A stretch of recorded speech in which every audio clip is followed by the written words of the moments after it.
Okay, friends. So we will start our discussion for today's session. The subject is conversations with God. And most of the members have found it difficult to believe in conversation with God. And Atul Ambawat has sent a very nice query today afternoon only. And what I propose, I'm in fact asking you that I had sent a summary of Conversation with God, Volume 1. That is one thing which we can start. Or alternatively, I can just pick up the Conversation with God, book 1, and we start reading from page 1, but not read actually. Whichever is the important conceptual thing which I have highlighted, we will discuss that, because people find it difficult to accept the concepts. That is second option. And the third option is, if friends have any queries, then I can first deal with the queries and then we proceed. So what is your choice? Tell me.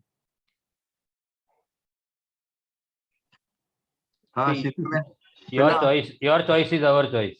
Yes. That is one thing. Second, sir, आप शुरू करिए and बाद में queries can be resolved later on. आपको whatever you want to say first, आप पहले शुरू कर दीजिए. बाद में queries can be resolved later on. That is what we have only queries only, and because there is no conviction. So don't worry about our queries. So let it be at the end. Yeah. Absolutely, exactly. Okay. मैं तो ये बोलूंगा जो आसानी से हमें समझ में आ जाए वो रास्ते पे ले चलिए सर. थोड़ा मुश्किल हो रहा है, इसके लिए कि थोड़ा सा और स्पेशल रिक्वेस्ट किया सर. नहीं, बराबर, ये मुश्किल ही हो रहा है. और ये तो बड़े बड़े ऋषियों ने कबूल कर लिया है कि अद्वैत की बात करना या तो वेदांत की बात करना मतलब बहुत मुश्किल है. और वो लोग प्रैक्टिकल है, वो साधु होते हुए भी बनिया है, तो वो वेदांत की बात ही नहीं करते. रामायण की बात करो, महाभारत की बात करो, पुराण की स्टोरियां कहो, भक्त लोग खुश है. ओके, वेदांत की बात की तो तकलीफ हो जाती है.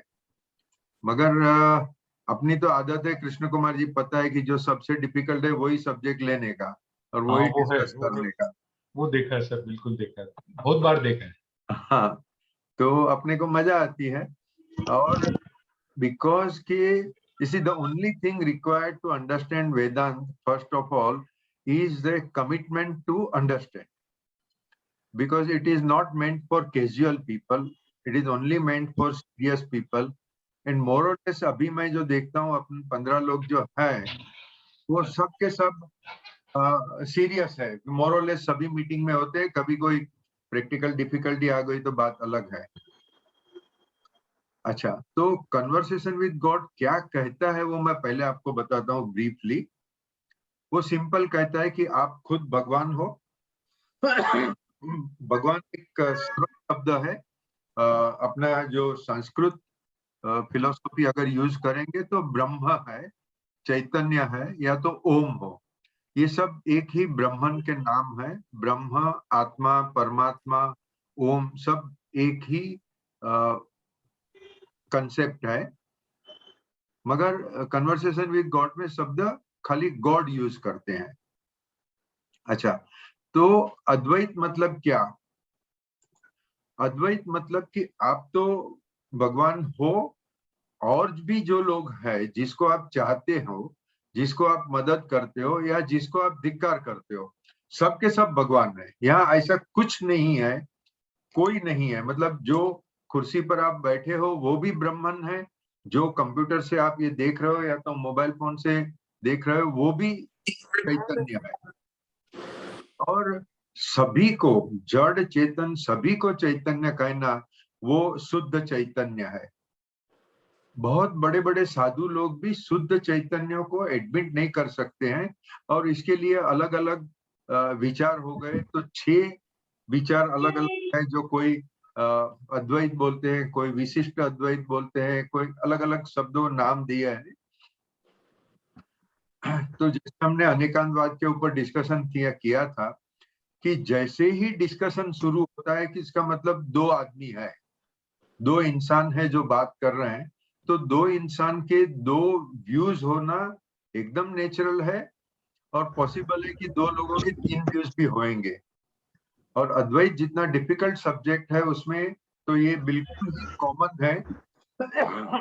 तो यहाँ कोई भी concept या कोई भी प्रिंसिपल पुरवार करने का सवाल ही नहीं उठता है। वो करने का प्रयत्न भी नहीं करने। मैं मेरी समझ में जो आया मैं आपको बता रहा हूँ। डब्ल्यूजी में नील डोनाल्ड वॉल्स की समझ में जो आया उसने लिखा हुआ है। ईशोपनिषद में ऋषियों ने जो सोचा वो उन्होंने लिखा है। मांडुक्य उपनिषद में ऋषि ने जो सोचा हो। Friends, unless you are speaking, if you can mute yourself तो ये डिस्टरबेंस नहीं आएगा प्लीज।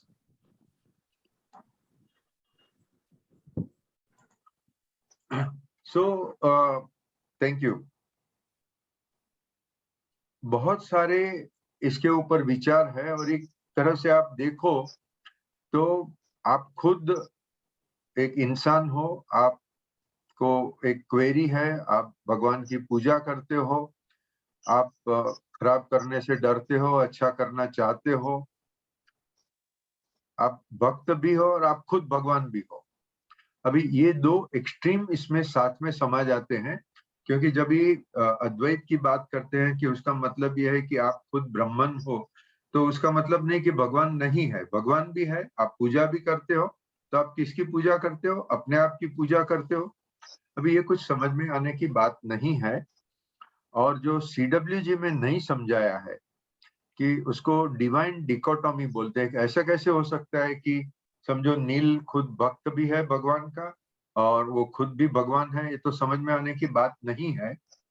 तो ये अपने अनेकांतवाद में समझाया हुआ है। अनेकांतवाद और में हम जो कहते हैं निश्चय नय और व्यवहार नय, मतलब 2 अलग अलग पर्सपेक्टिव है, 2 अलग विचारधाराएं हैं, 2 अलग दृष्टिकोण है। अगर आप ब्राह्मण की दृष्टिकोण से सोच रहे हो तो आप खुद ब्राह्मण हो, आपके सिवा कुछ है ही नहीं। मगर अगर आप व्यवहार नहीं की बात करते, तो व्यवहार मतलब सिंपल, व्यवहार का जो इंग्लिश में अर्थ होता है एकदम सिंपल है कि प्रैक्टिकल। अभी प्रैक्टिकल में आप किसी को भी बोल नहीं सकते हो कि मैं भगवान हूँ, मेरे बहुत सारे लिमिटेशंस है। तो व्यवहार नय और निश्चय नय 2 हमने समझ लिया। उसके बाद में क्या? तो बाद में हमें अच्छे इंसान की तरह रहने का है, बस बात और खत्म। और उसमें कुछ फर्क नहीं है। एक आदमी को जिसको ब्रह्म पर्सपेक्टिव पता है, दूसरे आदमी को ब्राह्मण पर्सपेक्टिव पता नहीं है, वो दोनों समान जिंदगी जिएंगे। दूसरे लोगों को पता भी नहीं चलेगा कि आपको ये सब पता है। भाई इतना ही है और कुछ नहीं। फिर ये सब समझने का क्यों, इतनी मेहनत क्यों करने की, इतनी पढ़ाई क्यों करने की? तो उसमें बहुत बड़ा फर्क है कि एक आदमी जिसने निश्चय न समझ लिया है, ब्रह्म ज्ञान क्या है वो समझ लिया है, वो शांत हो जाता है। उसके मुंह पर हमेशा एक स्मित रहेगा, छोटा सा अच्छा सा स्मित रहेगा। दुनिया में कितनी भी क्राइसिस हो जावे वो परटर्ब नहीं हो जाएगा, फ्रस्ट्रेट नहीं हो जाएगा। हाँ, ये हो सकता है कि कभी कभी कुछ क्राइसिस इतनी बड़े हो जाती है कि वो खुद भी दुखी हो जाता है और वो समय पे उसका ज्ञान सब एक बाजू रह जाता है। वो कॉमन है, प्रैक्टिकल है। और इसके लिए बहुत अच्छे से अच्छे इलस्ट्रेशन अपने धर्म में दिए हुए हैं। मैं 2 इलस्ट्रेशन ब्रीफली रिपीट करूंगा, आगे हमने वो बात भी की है। जनक राजा, सीता के पिताजी, वो जनक वैदेही बोलते थे क्योंकि वो एक इंसान का रूप धारण किए हुए भी उनको पूरा ब्रह्म ज्ञान था। ओके, तो वो जनक राजा भी जब अपनी बेटी की शादी कराई तो इतना रोए कि दशरथ राजा उनको समझाने का प्रयत्न किया तो वो नहीं कर सकते थे। इतना अगर उनको शोक हुआ तो जो अद्वैत में समझता है उसके लिए तो जनक क्या, दशरथ क्या, सीता क्या, राम क्या, नहीं। ये निश्चय नय में इंसान रह नहीं सकता है। वो जो लोग साधु लोग समाधि करते हैं आधा घंटा 2 घंटा या तो पूरा दिन, वो समाधि में वो निश्चय नय में रहेंगे, पूरे आनंद में रहेंगे। जैसे समाधि से खड़े हुए भूख लगेगी खाना खाएंगे, क्या प्यास लगेगी पानी पिएंगे, अपने बेटे को संभालेंगे, बीवी को प्यार करेंगे, सब कुछ करेंगे। ये मतलब है कि हम निश्चय को जानते हुए भी व्यवहार में हमें रहना ही है। अच्छा, अभी इसी के ऊपर अतुल अम्बावत ने एक क्वेरी कही है। उन्होंने लिखा है कि कन्वर्सेशन विद गॉड कहते हैं कि वो निश्चय नहीं की बात करते हैं, ब्रह्मन लेवल की बात करते हैं, और आप कहते हो कि निश्चय को जानो जानो, बाकी बात में व्यवहार में रहो। तो ऐसा कैसे? क्योंकि इसमें बुक में तो बताते हैं भगवान कि आप सबको प्रेम करो, आप अच्छे इंसान की तरह से रहो। तो ये तो कॉमन बात है, मैं अच्छे इंसान की तरह रह सकता हूँ, मैं बहुत लोगों को प्रेम भी कर सकता हूँ। तो आप क्यों मना कर रहे हो कि निश्चय में नहीं रहने का? तो यहाँ मैं थोड़ा खुलासा करता हूँ, क्लेरिफिकेशन करता हूँ। जब मैं कहता हूँ कि निश्चय को जानो और व्यवहार में रहो, वो उसके 2-3 शायद मीनिंग हो सकते हैं। मेरा कहना जो है कि आप व्यवहार में रहो, उसका मतलब इतना ही कि आप बाहर जाके किसी को भी बोलो नहीं कि मैं ब्राह्मण हूँ, तुम भी ब्राह्मण हो। ये कह नहीं सकते हम किसी को, क्योंकि सामने वाला कोई समझने वाला नहीं है, और न समझे ऐसी ही सिस्टम। ये संसार में सिस्टम ऐसी है कि हर एक जीवात्मा अपने को आत्मा होने का ज्ञान भूल के आया है, इधर यहाँ भूल गया है। और जो भूल गया है वो जो जानता है, जिसको ये याद हो गया है, उसको पागल बेवकूफ समझता है। ये इन बिल्कुल पागल खाना है। पागल खाना में जो पागल रहते हैं वो अपने आप को बराबर अच्छा समझते हैं, और जो सयाने लोग होते हैं उसको पागल समझते हैं। तो ये रोल रिवर्सल है यहाँ। मगर आप समझो कि ये पूरा बड़ा संसार पागल खाना है, तभी तो लोग लड़ रहे हैं, तभी तो लोग गलत काम कर रहे हैं, हिंसा कर रहे हैं, झूठ कर रहे हैं। ये सब जो कर रहे हैं, वो लोगों को आप जाके बोलो भैया तुम ब्राह्मण हो, तो वो क्या समझेगा? कुछ नहीं समझ सकता है। मगर इसका अर्थ ये नहीं कि ब्राह्मण पर्सपेक्टिव से जो आपको करना है वो भी ना करो। क्या करना है? हमेशा सत्य का पालन करना है। कुछ हद तक गृहस्थों के लिए वो शक्य नहीं होता है। जैसे कि एक मैं इलस्ट्रेशन देता हूँ कि आपकी बीवी ने आपको पूछा ये साड़ी कैसी लग रही है। अभी आपको पसंद आवे कि नहीं पसंद आवे, आपको उसको बखानी करने का है। साड़ी भी अच्छी है, तुम भी अच्छी हो, सब कुछ अच्छा है, पर यहाँ झूठ बोलना पड़ेगा तो बोलने का, और सच बोला तो मार खाओगे, तो वहां सच नहीं बोलने का। तो ऐसे मैं तो एक छोटी सी बात कर रहा हूँ, मगर ऐसे जिंदगी में कुछ प्रसंग आते हैं जहाँ झूठ बोलना पड़ता है, मगर वो झूठ बोलने में आप किसी का नुकसान नहीं कर रहे हो। इनोसेंट बातें हैं, वो सब करनी है। कुछ चीजें इनोसेंट नहीं होती है, फिर आपको अपना विवेक यूज करना है। जैसे पूरा इनकम टैक्स भरना कि नहीं भरना, ठीक, वो अभी आप सोचो आपको क्या करना है, क्या लिमिट तक आप सत्य का पालन कर सकते हैं। जितना सत्य का पालन ज्यादा करोगे, उतना धर्म ज्यादा समझ में आए। दूसरी चीज है सबको प्रेम करने की। अभी ये अपने यहाँ से जो भी चार्टर्ड अकाउंटेंट मेंबर्स है, उनको पता है कि हमने इंटरनेशनल इकोनॉमिक स्टडी सर्कल किया था। उसमें पूरी दुनिया में कैसे पॉलिटिक्स चलता है, जियो पॉलिटिक्स, इकोनॉमिक्स चलता है, वो सब हमने पढ़ा। और हमें पता चला कि कौन सी गवर्नमेंट किसको एक्सप्लॉइट कर रही है, कैसे कर रही है, और दुनिया के मेजोरिटी लोगों को वो समझ में भी नहीं आता है। अच्छा, आपने समझ लिया कि फला कंट्री, फला पॉलिटिशियन दूसरों को एक्सप्लॉइट कर रहा है, हाँ, ये व्यवहार हुआ, हमें पता है। अभी उसको धिक्कार नहीं करे, वो निश्चय है। और CWG में बताया है कि आपको लगता है कि कोई आदमी बहुत बड़ा क्रिमिनल है, कोई कंपनी या कोई सरकार क्रिमिनल है, तो अभी क्या करने का? CWG says bless him that he remembers that he is God, bless him that he remembers that there is no need for him to do anything wrong. He will get the right senses and eventually he will come on the path to. ये हुआ निश्चय और व्यवहार का विवेकी सम्मेलन। आपने विवेक का उपयोग किया, आप निश्चय जानते हो, सामने वाला निश्चय नहीं जानता है, तभी तो वो ग्रीडी एक्शन कर रहा है, तभी तो वो क्रिमिनल एक्शन कर रहा है। अभी जाहिर नॉर्मल क्या होता है कि कोई क्रिमिनल है, सरकार उसको पकड़ती है, जेल में डालती है, सजा करती है। सजा करने से कोई भी संसार किधर भी इम्प्रूव नहीं हुआ। अगर सजा करने से खून, चोरी, लूटपाट बंद होती तो कब की बंद हो गई होती, मगर वो कुछ भी बंद नहीं हुआ है।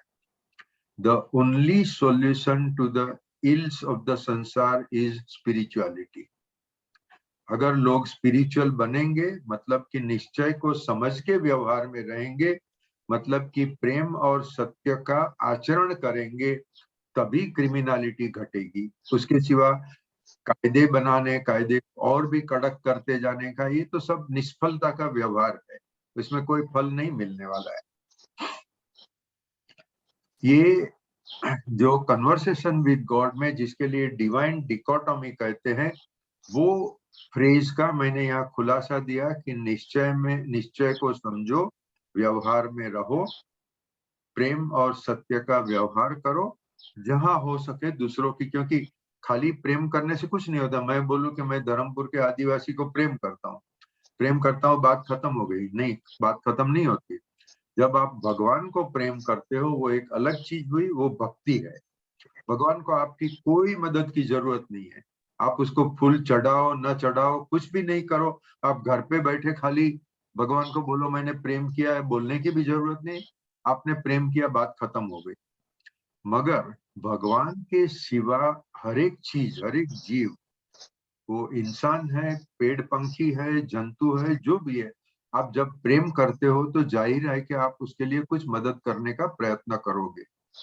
आपके फैमिली मेंबर्स है, प्रेम करते हो तो कभी उनके लिए कुछ भेंट लोगे, कभी उसको खुश करोगे, बच्चों के साथ खेलोगे। ये भी व्यवहार है। निश्चय जान के आप व्यवहार कर रहे हो कि आपकी इच्छा है कि सब आपके संसर्ग में जो आते हैं, जो आपके नजदीक आते हैं, उसके सब के साथ आप प्रेम करो।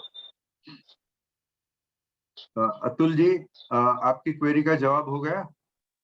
Yes sir, thank you very much. Okay, thank you sir. My pleasure sir. ये मैंने आपको समरी ईमेल किया था, कन्वर्सेशन विद गॉड नंबर 1 का समरी, और अगर मैं मानूं कि सबने पढ़ लिया है तो मुझे 34% मार्क मिलेंगे, क्योंकि 66% लोगों ने नहीं पढ़ा होगा, ऐसा मैं मानता हूं।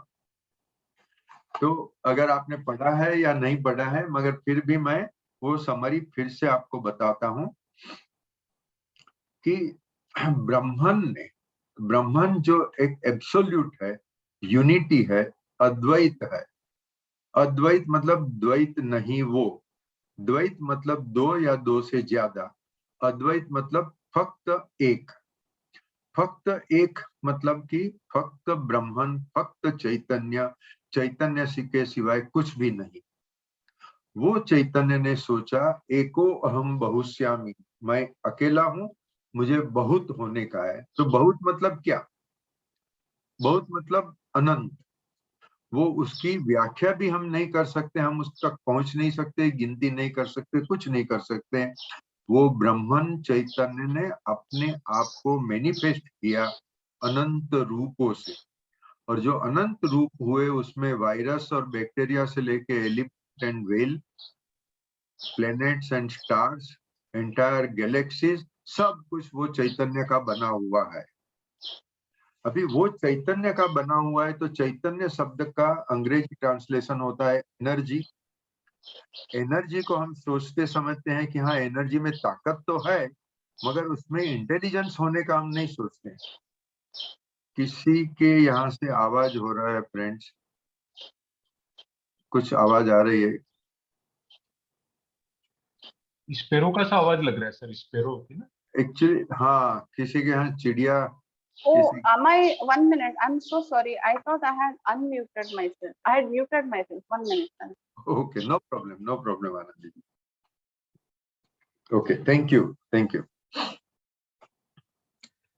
चैतन्य को इंग्लिश में एनर्जी कहना वो गलत है, क्योंकि एनर्जी में इंटेलिजेंस नहीं है। हीट एक एनर्जी है, इलेक्ट्रिसिटी एक एनर्जी है, उसमें कोई बुद्धि होने का हम सोच भी नहीं सकते, क्योंकि इलेक्ट्रिकल एनर्जी को एक बच्चा पकड़ने को जाएगा तो मर जाएगा, ओपन लाइव वायर को पकड़ेगा तो मर जाएगा। उसमें कोई इलेक्ट्रिसिटी का कसूर नहीं सोच सकते, क्योंकि उसमें कोई अकल नहीं है। ठीक है, चैतन्य चैतन्य ही है। चैतन्य शब्द का अंग्रेजी में ट्रांसलेशन नहीं हो सकता है। चैतन्य ये है कि जो पूरी शक्ति है, उसमें पूरी बुद्धि है, मतलब सत चित आनंद। सत मतलब होना, वो ही सत्य है। चित्त मतलब फुल कॉन्शियसनेस, कंप्लीट नॉलेज, केवल ज्ञान। और आनंद, आनंद तो हम सब समझते हैं। तो ब्रह्मन या तो चैतन्य में टोटल नॉलेज है, टोटल आनंद ही आनंद है, और वो ही सत्य है। ये हुई चैतन्य की व्याख्या। ये चैतन्य मतलब अद्वैत की बातें लोग समझ नहीं सकते हैं। उसकी जगह पे आप कहो कि भगवान है, तो बहुत लोगों की समझ में आ जाएगा और वो सरल हो जाएगा। तो हिंदू धर्म में भगवान बना दिए, और आपको कौन से भगवान अच्छे लगते हैं वो रूप भी आपको दे दिया। आपको कृष्ण अच्छे लगते हैं, राम अच्छे लगते हैं, शिव अच्छे लगते हैं, जो चाहो वो भगवान, वो छवियां आपके सामने खड़ी कर दी।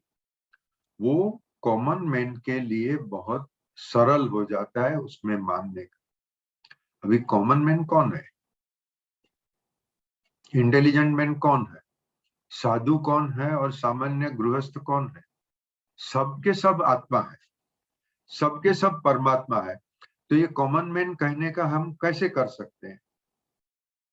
सवाल ये है, या तो सवाल का जवाब ये है कि आत्मा तो एक ही है, मगर वो आत्मा अनंत रूपों से मैनिफेस्ट हो रहा है। वो जो अनंत रूप है, उसमें हमने जैसे कहा जीव जंतु भी आ जाते हैं, मगर जब इंसान की बात करते हैं तो इंसान के अनंत रूप है।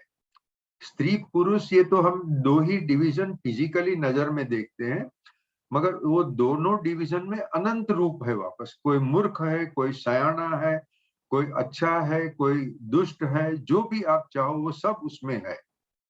तो हिंदू धर्म के साधुओं ने सोचा कि ये सबको जो स्वीकार हो सके, सबकी समझ में आ सके, ऐसी भाषा हम बात करें। तो उन्होंने भगवान के नाम दे दिए, देवी देवताओं के नाम दिए, और आप जिस देवी देवता को पूजना है उसको पूजो, अच्छी बात है। जैन धर्म ने सोचा कि नहीं, हमें जो सत्य लगता है वही सत्य हम कहेंगे, आप खुद आत्मा हो। अभी वो लोगों की समझ में नहीं आता है। सो जैन धर्म का पॉपुलेशन भारत में 0.4% है। ये जाहिर है कि लोगों की समझ में न आवे, ऐसी बात है। बौद्ध धर्म में ओरिजिनल प्रिंसिपल से बहुत सारा कॉम्प्रोमाइज कर दिया है। ओरिजिनल प्रिंसिपल एक बाजू रहा है, सबको प्रेम करो, अच्छी तरह से रहो, वही बात ज्यादा बुद्धिस्ट धर्म में कही है। तो आज की तारीख में बुद्धिस्ट धर्म में मानने वाले करोड़ों लोग हैं दुनिया में। Okay, this was all my talk about Chaitanya. हाँ, अभी जो मैंने समरी दी है उसमें से मैं देखता हूँ कि निश्चय न, मतलब कि from Brahm perspective there is only one absolute Advaita. To create sansara for vyavahar perspective, Brahman created dvaita and anekantavad, relativity and created love and fear. अभी ये बहुत इंपॉर्टेंट चीज है। अनेकांतवाद के ऊपर मेरे ख्याल से हमारी 2 सेशन हो गई थी, और फिर रिपीटेडली हम डिस्कस करते हैं। अनेकांतवाद का एक और शब्द है रिलेटिविटी। कोई आदमी ऊंचा है, कोई नीचा है, कोई आदमी गोरा है, कोई आदमी काला है, कोई स्त्री सुंदर है, कोई स्त्री असुंदर है। ये सब कंपैरिजन की बात हुई, रिलेटिविटी की बात हुई। आज, कल और परसों ये भी रिलेटिविटी की बात हुई। यहाँ और वहां ये भी रिलेटिविटी की बात हुई। क्योंकि एक, जब मैं बोलता हूँ कि मैं यहाँ बैठा हूँ, आप वर्ली में बैठे हो या तो आप धर्मपुर में बैठे हो, तो हमने डिस्टेंस की बातें की। ये सब पूरी रिलेटिविटी, अलग अलग मत होना, अलग अलग दृष्टिकोण होना, ये खाली संसार में है, ये व्यवहार में है। जब हम निश्चय की बात करेंगे तो there is only one absolute. तो वहां अनेकांतवाद का कोई सवाल ही नहीं उठता है, रिलेटिविटी का सवाल ही नहीं उठता है। अगर आप मयूर देसाई है क्या इसमें, अभी आ गए हैं? नहीं आए नहीं है सर। नहीं आए हैं नहीं तो ओके। हाँ, मयूर भाई ने क्वेरी की थी कि भाई ऐसा कैसे कह सकते हैं कि time and space do not exist in निश्चय नहीं। ये बहुत कम लोग डिस्कस करते हैं, मगर जो हाई स्पिरिचुअलिटी के डिस्कशन करते हैं वो इसके ऊपर बोलते हैं। और विदेशी लोगों में, साइंस में भी उसके ऊपर कुछ न कुछ चर्चाएं हुई है, कुछ बुक्स भी लिखी गई है। वो बुक्स भी लिखने वाले के सिवाय किसी को समझ में भी नहीं आती है। मैं ये प्रयत्न करता हूं यहाँ समझाने का। Time is a relative concept. Yesterday, today and tomorrow all are comparisons. वो टाइम का मेजरमेंट हम कैसे करते हैं? पृथ्वी पर रहने वाले एक दिन को पृथ्वी का अपनी धरी के ऊपर एक परिभ्रमण करने को एक दिन बोलते हैं। और जब पृथ्वी सूर्य के फरते एक चक्कर लगाती है तो उसको हम एक साल बोलते हैं। मगर इसमें भी कितनी बड़ी रिलेटिविटी है कि जो इक्वेटर पर बैठा है उसके लिए पृथ्वी का एक परिभ्रमण अपनी एक्सिस पर थोड़ा ज्यादा समय, सॉरी लेट अस से 24 घंटा लेता है। हाँ, मगर जो नॉर्थ पोल पर है और जो साउथ पोल पर है उनके लिए क्या होता है, कैसा दिन होता है, कैसी रात होती है? क्योंकि पृथ्वी की जो लेटिट्यूड है, जो अक्षांश है, वो अक्षांश के इक्वेटर से लेके पोल तक जाने तक उसकी डिस्टेंस और उसकी वो जो क्या बोलते हैं सरकमफ्रेंस की लेंथ बढ़ती जाती है, घटती जाती है। उसके हिसाब से उसके दिन का एक्चुअल दिन हम लोग तो एक स्टैंडर्ड लगा दिया कि 24 घंटे का दिन। मगर अभी आप रसिया में जाओ, रसिया मतलब मॉस्को में जाओ या साइबेरिया में जाओ, तो शाम को 4 बजे अंधेरा हो जाता है और सुबह 10 बजे के बाद में उनका दिन उगता है, सूर्य प्रकाश होता है। मतलब कि उनका दिन तो हुआ खाली 6 घंटे का और रात हुई 18 घंटे की। हम ये सोचते ही नहीं, हम तो ये मान लिया कि भाई हर एक दिन और हर एक रात 12-12 घंटे की होती है। ये स्टैंडर्ड कहीं भी होता नहीं है, हर एक चीज बदलती रहती है। Okay, so time is a relative concept which we measure according to where we are living. Consider another planet, consider another galaxy, consider a life much larger than human being. So our entire solar system turns around the nebula galaxy and it takes 240 million years to take a complete round. So 240 million years would be one day for somebody who is a larger life than human being. तो इसके लिए जैसे हमारे साधु लोग कहाँ कहाँ कहते हैं कि हमारे लिए जो पूरी जिंदगी है वो भगवान के लिए या तो हायर लेवल के आत्माओं के लिए वो तो 1 सेकंड से भी कमती है। हमें 100 साल बहुत बड़ा लगेगा, उनके लिए 100 साल कुछ भी नहीं है, क्योंकि उनका तो दिन ही है 240 मिलियन ईयर्स का। अभी ये पूरी relativity of time, please understand, time is not absolute. Time changes in relation to where you are.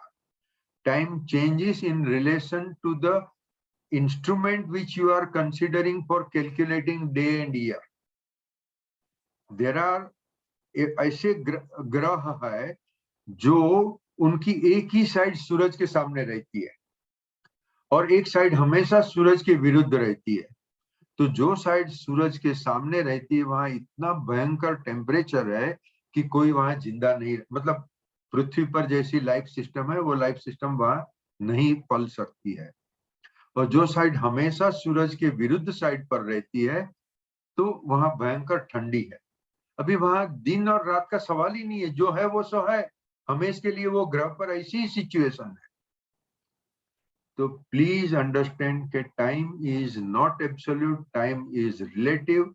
The fact that it is relative means it has no place at निश्चय नय. जहां absolute है, जहां there is only one, तो वो one किसके फिरते घूमता है, कहाँ घूमता है, वहां घूमने का सवाल ही नहीं. Space, space is also relative. आज हम बंबई में बैठे हैं, कोई अमेरिका में बैठा है, कोई अलग ग्रह पे है, कोई दूसरे कोई गैलेक्सी में है. एक और दो, बंबई और अमेरिका, पृथ्वी और दूसरा ग्रह, सोलर सिस्टम और दूसरी गैलेक्सी, ये तो एक और दो की बात हुई.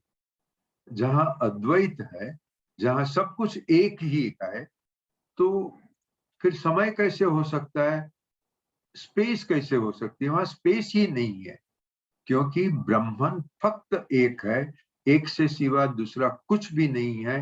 तो वहां न समय हो सकता है, न स्पेस हो सकती है. Time and space do not exist from nishchaynay level, from Brahman level.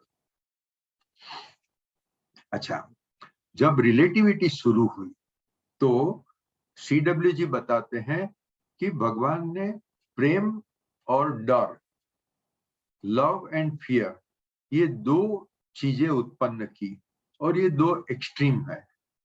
जो लैटिन भाषा में हम लोग A to Z जो बोलते हैं, इंग्लिश में लैटिन भाषा में अल्फा टू ओमेगा बोलते हैं. हाँ, तो वो कहते हैं कि प्रेम और डर, ये दो चीज एक्सट्रीम हो गई. अगर आप किसी को प्रेम करते हो तो वो व्यक्ति के प्रति आपको डर का सवाल नहीं है, और जिससे आप डर रहे हो उसको आप प्रेम भी नहीं कर सकते हो. ये दो एकदम एक्सट्रीम है. तो जो लोग बोलते हैं कि फियर इज द की, अपने स्टाफ को कंट्रोल में रखना है, अपने बच्चों को कंट्रोल में रखना है, तो उनको डरा के रखो, तो उन्होंने ये फिलॉसफी नहीं समझी है कि डराने से, ठीक है आप किसको कंट्रोल कर सकते हो. समझो अपनी भारत सरकार है, ये इनकम टैक्स एक्ट में इतने खराब प्रोविजंस लेके आए कि सबको डरा के रख दिया, तब यह सरकार को कौन प्रेम करेगा? और ये सरकार में जो बैठे हैं उनको ये पड़ी भी नहीं है कि कोई उनसे प्रेम करे, उनको खाली वोट मिल जाएगा तो बस. अगर ये जो सरकार चलाने वाले ने रामायण पढ़ी होती, और जैसे लक्ष्मण और सीता जी का एक संवाद आता है, बहुत बहुत सुंदर है, मैं सबको कहूंगा आप पढ़िए. राम ने वो धोबी के कहने पर ये ऑर्डर दिया कि सीता जी को जाके जंगल में छोड़ दो, और तभी सीता जी प्रेग्नेंट थी. सीता जी का कोई कसूर नहीं था.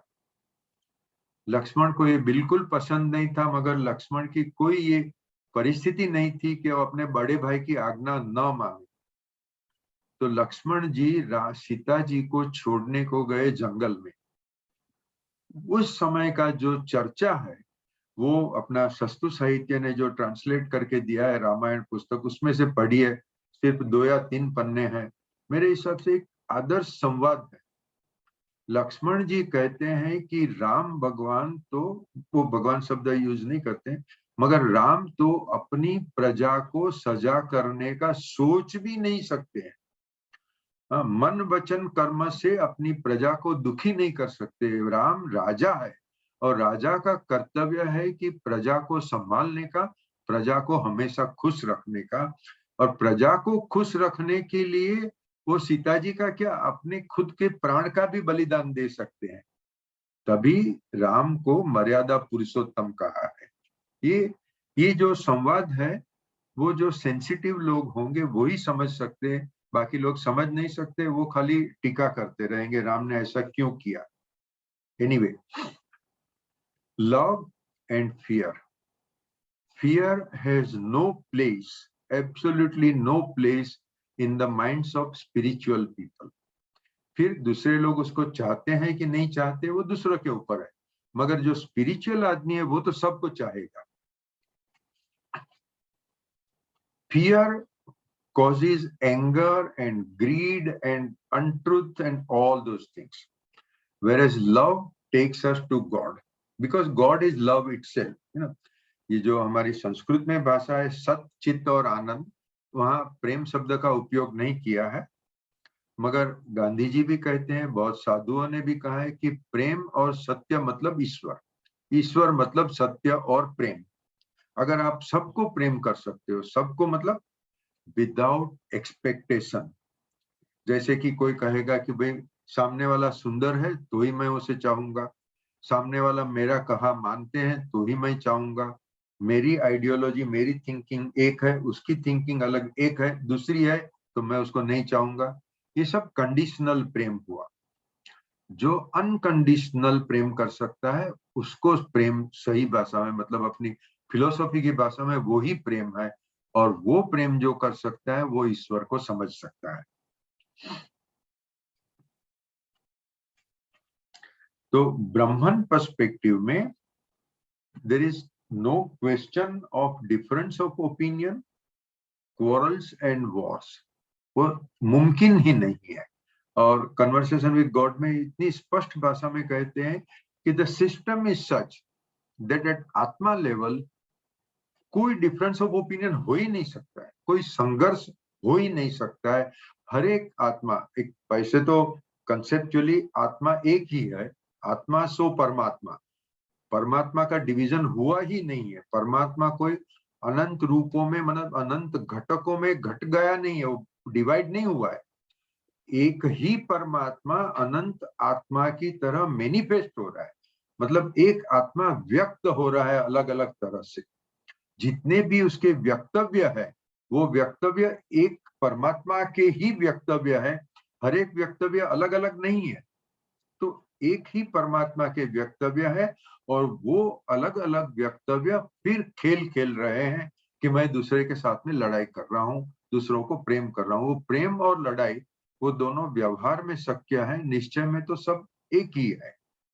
और ये स्टोरी जो मैंने कल या परसों आपको बर्बरिक की स्टोरी भेजी, खातू श्याम जी की स्टोरी भेजी, या बढ़िया देव बोलते हैं, वो उसमें जो पौराणिक वार्ताएं होती है, जो इम्पॉसिबल वार्ता करके अल्टीमेटली एक मैसेज देती है। वो मैसेज हमारे जो गौर महाराज लोग जो कथा वार्ता करते हैं वो मैसेज नहीं बताते हैं, खाली वार्ता करते रहते हैं। तो मैसेज तो यही है कि कौरव और पांडव वो कृष्ण भगवान के ही खेल है। रशिया, अमेरिका और अपना कहाँ ये लड़ाई चल रही है अभी, सब कंट्रीज एक ही, यूक्रेन। हाँ यूक्रेन। तो यूक्रेन के लोग भाग रहे हैं, वहां पिक्चर आते हैं कि इवन प्रेग्नेंट लेडीज बेचारी भाग रही है और रशिया वाले गोले बरसा रहे हैं। मगर वो रशियन और यूक्रेनियन एक कृष्ण भगवान के ही व्यक्तव्य है, कृष्ण भगवान के ही रूप है। ओके, अभी आपको क्या करने का है बोलो। निश्चय आपने समझ लिया, ठीक है। अभी यूक्रेन में तो हम मदद करने को नहीं जा सकते हैं, मगर आप बंबई के रास्ते पर चल रहे हो, किसी को गरीब देखा, किसी को तकलीफ में देखा, तो दौड़ के उसको जाके मदद करो। कुछ परिस्थिति ऐसी होती है कि हम मदद नहीं कर सकते, उसका भले की प्रार्थना करो। किसी के लिए भले की प्रार्थना आप कैसे कर सकते हो? आप समझो कि धर्मपुर में एक आदिवासी है, वृद्ध है, भूखा बैठा है, गरीब है, उसके पास मजदूरी करने की शक्ति नहीं है, खाने को अनाज नहीं है। अभी आप ये कहो कि उसकी आत्मा तो परमात्मा ही है, उसको मुझे मदद करने की क्या जरूरत? तो ऐसा स्टेटमेंट बेवकूफी है। ये स्टेटमेंट निश्चय नय के लिए बराबर है। हम व्यवहार में रहते हैं, हमें तो कमाई करनी है, हमें पैसा अच्छा लगता है, हमें हमारा फैमिली अच्छा लगता है। तो जो व्यवहार में रहते हो तो दूसरा भी व्यवहार में ही है। वो धर्मपुर का आदिवासी या मध्य प्रदेश का गरीब बच्चा व्यवहार में ही है, उसको मदद करना वो हमारा व्यवहार है। किसी के यूक्रेन वासियों को हम मदद नहीं कर सकते तो उसके लिए हम प्रार्थना करते हैं। रशियन के लिए ये प्रार्थना करते हैं कि ईश्वर उनको सद्बुद्धि देवे और ये हिंसा बंद करे। अमेरिका के लिए हम ये प्रार्थना करते हैं कि भगवान उसको सद्बुद्धि देवे और वो दुनिया का एक्सप्लॉयटेशन बंद करे। प्रार्थना नहीं कर सकते तो चुप रहो, मगर निश्चय नय को ऐसी परिस्थिति में नहीं ला सकते। ऐसी परिस्थिति में तो व्यवहार में ही रहना है। ओके, सो ब्रह्मन ने संसार किया, संसार में ये सब रचनाएं चलती रहती है। हिंदी में उसको हरि लीला बोलते हैं। जो कुछ भी हो रहा है वो सब हरि लीला है। कुछ हरि लीला हमें पसंद है, कुछ हरि लीला हमें पसंद नहीं है, मगर पसंदगी और नापसंदगी दोनों चीज चलती रहेगी। एक यहाँ तक लिमिट जाती है कि हमें कुछ में सुख लगता है, कुछ अनुभव में दुख लगता है। सुख हमें चाहिए, दुख हमें नहीं चाहिए, इसके ऊपर पूरे कर्म का सिद्धांत बना दिया है। मगर आत्मा लेवल पर आप हमेशा आनंद में ही हो, और जो भी हमें दुख ही दिखाई दे रहा है वो गरीबी कारण के, युद्ध के कारण के लिए और कोई भी कारण के लिए हमें दुखी देता होगा, मगर आत्मा लेवल पर वो भी दुखी नहीं है। जैसे एक नाटक में अलग अलग एक्टर अलग अलग एक्शन करते हैं, कोई रोता धोता है, कोई हंसी कूद कर रहा है, मगर सब के सब intrinsically, sorry I have to again request please, किसी का भी अगर म्यूटेड नहीं है ऑडियो तो जरा म्यूट कर दीजिए, क्योंकि कुछ ना कुछ आवाज आ रही है। ओके, सो एट निश्चय न एवरीबडी इज हैप्पी, एट व्यवहार न we will be kind and loving and we will try to help others.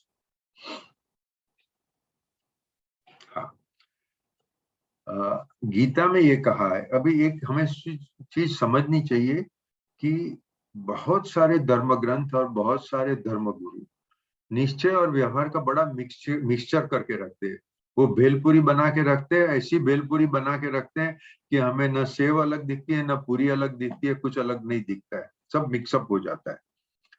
तो गीता में ये कहते हैं कि मैं कर्म फल दाता हूं, मतलब कृष्ण भगवान कर्म के फल के दाता है।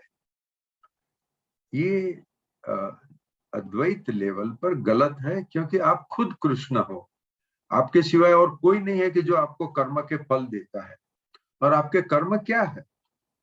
आपके कर्म मतलब फक्त नाटक की एक्शन है, अभिनय है। वो अभिनय में आपको न कोई सजा मिलती है, न कोई रिवॉर्ड मिलता है। ब्राह्मण को क्या रिवॉर्ड चाहिए?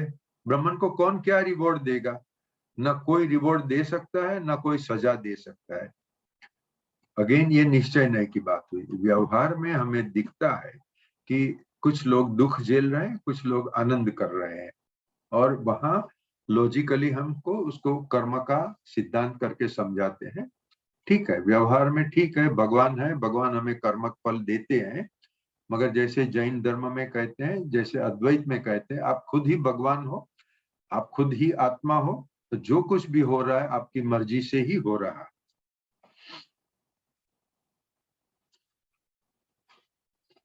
ये हिंदी में एक सरल वाक्य है, ब्रह्म खुद अपने आप को जीव जगत और ईश्वर के रूप में व्यक्त करके फिर हरि लीला कर रहा है।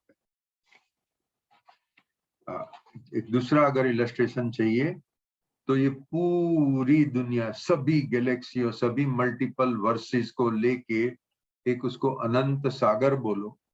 वो अनंत सागर में अनंत बिंदुएं हैं, अनंत लहरें हैं। अच्छा, कभी कुछ हो रहा है तो हम अपने आप को समझो बिंदु समझते हैं। जब तक हम बिंदु समझते हैं तब तक हम अपने आप को दूसरों से अलग महसूस कर रहे हैं। आप सोच सकते हो कि आप खुद अनंत सागर हो? नहीं सोच सकते, वो इम्प्रैक्टिकल बात है। कंसेप्चुअली कुछ भी बात करो, प्रैक्टिकली मैं और आप अलग दिख रहे हैं, मैं और इनकम टैक्स ऑफिसर अलग दिख रहा है, मैं रशियन और अमेरिकन अलग दिख रहे हैं। ठीक है, ये व्यवहार की बात है, व्यवहार में ये सही दिखता है। मगर जो साधु लोग, ये जो मैंने आगे ईमेल में लिखा हुआ था कि पतंजलि योग सूत्र के लास्ट श्लोक में जो विश्लेषण दिया है, जो कमेंट्री दी है, उसमें बताया है कि जो भी साधु, साधु मैं शब्द इसके लिए यूज कर रहा हूं कि पतंजलि योग सूत्र के सभी श्लोकों का पालन करना अपने लिए मुमकिन नहीं है, वो बहुत डिफिकल्ट है। जिस साधु ने वो सब का सब पार कर लिया, पूरा पतंजलि योग सूत्र को व्यवहार में ला दिया, अमल कर दिया, वो अपने आप को पूरे संसार में फैला हुआ देखता है, अपने को और दूसरों के बीच में वो फर्क देखता ही नहीं है, उसके लिए सब कुछ एक ही है। और जब वो अपने आप को सर्वव्यापक देखता है, तभी उसके लिए न समय है न स्पेस है। ये अपने आप को वही समय पे खुद को ब्रह्मन के हिसाब से वो एक्सपीरियंस कर सकता है। वो हो गया अल्टीमेट। वो समाधि में से वापस बाहर आ जाएगा, तभी अपने आप को अलग समझेगा। मतलब अपने को जो हम बिंदु समझते हैं, पानी का एक बिंदु समझते हैं, एक ड्रॉप ऑफ वाटर समझते हैं, जब हम समाधि में बैठे जाते हैं, और वो समाधि में भी पतंजलि जी ने कुछ अलग अलग लेवल की समाधियां दी है। जो अल्टीमेट समाधि जो कर सकता है, वो इसी जीवन में, इसी शरीर में रह के अपने आप को ब्रह्मन होने का अनुभव कर सकता है, अपने आप को सर्वव्यापक सभी चीजों में फैला हुआ वो अनुभव कर सकता है। अभी ये सब हम नहीं मानते हैं, क्योंकि हमने इल्यूजन किया हुआ है। हम इल्यूजन में है कि हम सागर नहीं है मगर बिंदु है, हम भगवान नहीं है मगर भगवान से अलग है, हम तो भक्त है। ये इल्यूजन को हिंदी में माया बोलते हैं, संस्कृत में माया बोलते हैं। ये माया किसने की? शिव ने की। शिव कौन है? आपको। ये माया आपने ही की है। CWG स्पष्ट कहता है कि आपको कुछ भी सीखने का नहीं है, क्योंकि आप खुद ओमनीसायंट हो, आपको सब ज्ञान है, मगर आपने वॉलंटरीली अपने ज्ञान के ऊपर पर्दे डाले हुए हैं। वो पर्दे भी ऐसे हैं कि आप न देख सकते हो, मगर उसके आर पार भी आप पर्दे को नहीं देख सकते हो, उसके आर पार भी आप नहीं देख सकते हो। और इसी के लिए सबके अलग अलग परसेप्शंस होते हैं। लोगों के सामने अलग अलग पर्दे हैं, अलग अलग लोगों के अलग अलग व्यूज है। जो एक कम्युनिस्ट है, वो बोलेगा ये कैपिटलिस्ट खराब है, कैपिटलिस्ट बोलेगा कम्युनिस्ट खराब है, और वो दोनों एक दूसरे के परसेप्शन को समझ नहीं सकेंगे, क्योंकि दोनों ने अपनी नजर के सामने अलग अलग पर्दे डाल दिए हुए। पर्दे नहीं दिखते हैं, परसेप्शंस बदल जाते हैं। और वो सब पर्दे को नष्ट करने का उपाय क्या है? वो नष्ट करने के उपाय बहुत सारे हैं। पतंजलि योग सूत्र में अष्टांग योग दिया हुआ है, गीता में कर्मयोग, भक्ति योग और ज्ञान योग दिया है। अलग अलग धर्मों ने अलग तरीके बताए हैं। आपको जो पसंद आए वो करो। आपको कुछ भी पसंद नहीं आता है, कुछ भी नहीं करो। कोई कंपल्सन नहीं है, क्योंकि आप खुद ब्राह्मण हो ही। आपको कभी क्या करना है वो आपने आत्मा लेवल पर नक्की किया हुआ है। अभी यहाँ आप आए हुए हो, ये सत्संग कर रहे हो, उसका मतलब कि आपको ये पसंद है। पसंद है तो सुनो और करो, अगर पसंद नहीं है तो छोड़ दो। नाटक सिनेमा देखो, बच्चों से खेलो, कुछ भी करो। सिस्टम ऐसी है कि हर एक आत्मा को एक समय ये इच्छा होगी कि अभी मुझे मेरे मूल रूप में जाना है। उसका मतलब अभी मुझे ब्रह्म ज्ञान करना है, या तो ईश्वर साक्षात्कार करना है, या तो आत्म साक्षात्कार करना है। जब जो जीवात्मा को ऐसी इच्छा होगी और धीरे धीरे करके वो इच्छा बलवत होती जाएगी, वो एकदम बलवान हो जाएगी, तभी वो धीरे धीरे सब कपट छोड़ देगा, सब झूठ छोड़ देगा, क्रोध छोड़ देगा, लड़ाई झगड़ा छोड़ देगा, और वो भगवान की तरफ अपनी मुसाफरी शुरू कर देगा। बाकी तो न माया है, न इल्यूजन है, कुछ भी नहीं है। आप एक हरि लीला कर रहे हो। ये सभी चीज अभी एक एनालिसिस है, इंफॉर्मेशन। ये ब्रह्म ज्ञान की, अद्वैत के ज्ञान की, दुनिया में अगर 8 अरब लोग हैं तो 99% से ज्यादा लोगों को पता भी नहीं, मतलब उनको इंफॉर्मेशन नहीं। कुछ लोगों को वो इंफॉर्मेशन मिली। इंफॉर्मेशन शब्द का ऐसा है कि न्यूज़पेपर में कुछ छपा हुआ है, वो आपने पढ़ लिया तो आपको इंफॉर्मेशन मिल गई। इंफॉर्मेशन से अभी आगे कब बढ़ोगे? जब उसको आप समझोगे। अंडरस्टैंडिंग, इंफॉर्मेशन से आप अंडरस्टैंडिंग में आए। अंडरस्टैंडिंग आपने सोच समझकर, चिंतन मनन करके एनालिसिस किया कि मैं जो समझ रहा हूँ वो सही समझ रहा हूँ। वो ऐसे ही कुछ भी समझ लिया ऐसे नहीं बात है, मैंने बराबर समझा है, तभी वो इंफॉर्मेशन से, अंडरस्टैंडिंग से नॉलेज बनता है। मुझे पता है XYZ, ठीक है, उसका जब आप अनुभव करोगे, अनुभव कैसे करोगे? जब जिंदगी में कुछ काम करोगे, प्रयोग करोगे। जैसे कि किसी ने कहा कि ट्रूथ इज गॉड, ठीक है, ये कंसेप्ट हुआ, ये मैंने सुना तो मेरे लिए इंफॉर्मेशन, मगर जब मैं मेरी जिंदगी में ट्रूथ का व्यवहार करूं तो मैंने ट्रूथ का एक्सपेरिमेंट किया। गांधी जी ने उसको सत्यना प्रयोगो कहा। गांधी जी ने सत्य के प्रयोग किए, उन्होंने अनुभव किया और उन्हें अनुभूति हो गई कि यह बराबर है, सत्य में ही ईश्वर है। और उन्होंने बिंदास कह दिया कि God means truth, truth means God, God means love, love means God. ये अनुभूति आपको तभी होगी जब भी आप इसके धर्म के प्रयोग करोगे तभी। अभी ये जो पूरा मैंने डिटेल समझाया, यही डिटेल नील डोनाल्ड वोल्स ने ये कन्वर्सेशन विद गॉड बुक में लिखा हुआ है। मैं अभी इसके ऊपर पेज वाइज आगे जाऊंगा, उसमें जो जो कंसेप्ट मैंने अंडरलाइन किए वो मैं आपको बताऊंगा। But I will take 2 minutes pause. अभी आप में से किसी को कुछ भी कहना है तो I will be glad to listen to it. अपने आप को जरा ऑडियो अनम्यूट कर दीजिए और फिर कहिए आपको कुछ अगर कहना है तो।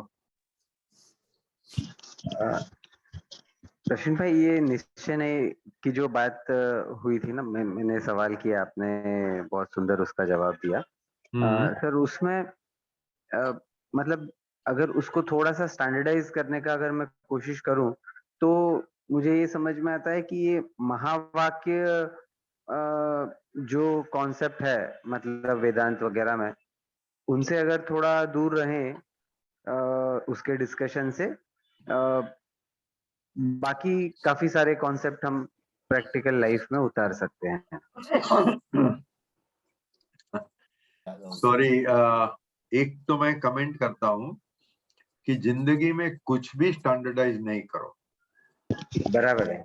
ये जिंदगी हर एक की अलग अलग है, हर एक के व्यूज अलग है, हर एक के प्रेफरेंसेस अलग है और प्रेफरेंसेस बदलते जाते हैं वापस।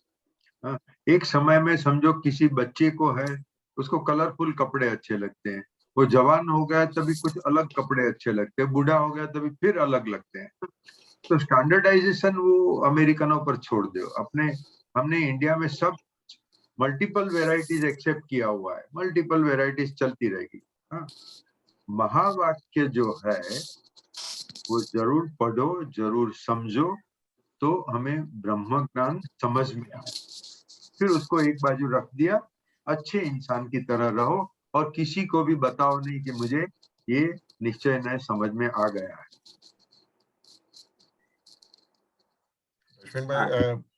हाँ जी मीर भाई। જે હમણાં તમે conversation with God નું એક statement કીધું કે you don't have to do anything. Yes. So how do you put this in practice? I mean, આપણે તો I mean even આપણી જે philosophy છે કે એમાં કહ્યું છે કે તમે કર્મ કરો, કર્મનું ફળ ન કરો. હા. પણ from this sentence what it appears is કે it just says કે well don't do anything except the way you are and continue and things will, you are God yourself, things will happen. Is it not a contradiction with that? So CWG repeatedly says that you want only one answer, you want only one way of looking at things, but there are multiple ways of looking at every concept. जब अतुल अंबावत ने query raise की तभी मुझे पता चला कि अरे बाप रे, मैं जो बोल रहा हूँ उसका तो ये अर्थ निकल सकता है, जबकि मेरे दिमाग में वो अर्थ था ही नहीं, इसलिए मैं वो इलाबोरेट किया। अभी मैं जो कह रहा हूँ कि आपको कुछ भी करने की जरूरत नहीं है, तो उसका मतलब ये हुआ कि स्पिरिचुअलिटी में आपको कर्मकांड करने की जरूरत नहीं है, कोई भी कंपल्सन नहीं है। आपको मंदिर में जाना है तो जाइए, नहीं जाना है तो नहीं जाइए। आपको किसकी सेवा करनी है तो करो, नहीं करनी है तो नहीं करो, कोई कंपल्सन नहीं है। क्योंकि जो भी इच्छा अपने हृदय से निकलेगी, हम खुद सोचेंगे कि नहीं मुझे ये करना है, वो ही फलदायी होगी। मतलब आज मिहिर भाई ने सोचा कि मुझे गरीब की सेवा करनी है। क्यों सोचा? भाई नहीं, मेरे पिताजी ने कहा ऐसी बात नहीं है, मेरे धर्मगुरु ने कहा ऐसी बात नहीं, मुझे गरीब लोगों का दुख देखा नहीं जाता है, इसके लिए मैं सेवा करता हूँ। तो फिर वहां कंपल्सन नहीं है, वो आपकी खुद की इच्छा हुई। जब आपकी खुद की इच्छा ऐसी होगी तभी आप करोगे, तभी आप सही रास्ते पर चलोगे। मगर कर्मयोग तो करना ही है, क्योंकि हम लोग गृहस्थ हैं। कर्मयोग करने से चित्त शुद्धि होती है, और चित्त शुद्धि होने से, जैसे कि आपको आईने में आपका मुंह देखना है, आईना गंदा है तो आपको मुख नहीं दिख रहा है, आईना साफ करना ही पड़ेगा। अभी हमारे ऊपर जितने आवरण है, उसके लिए हमारा मन अशुद्ध है। वो मन की शुद्धि करने के लिए कर्मयोग करने का। कर्मयोग मतलब क्या? कर्मयोग मतलब ट्रुथ, जो लव करते हैं एंड सेवा, सर्विस।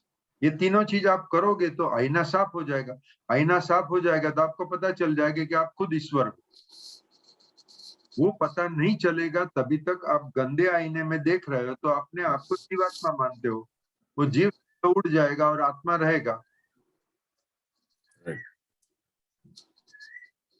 Thank you. हाँ जी आनंदी जी।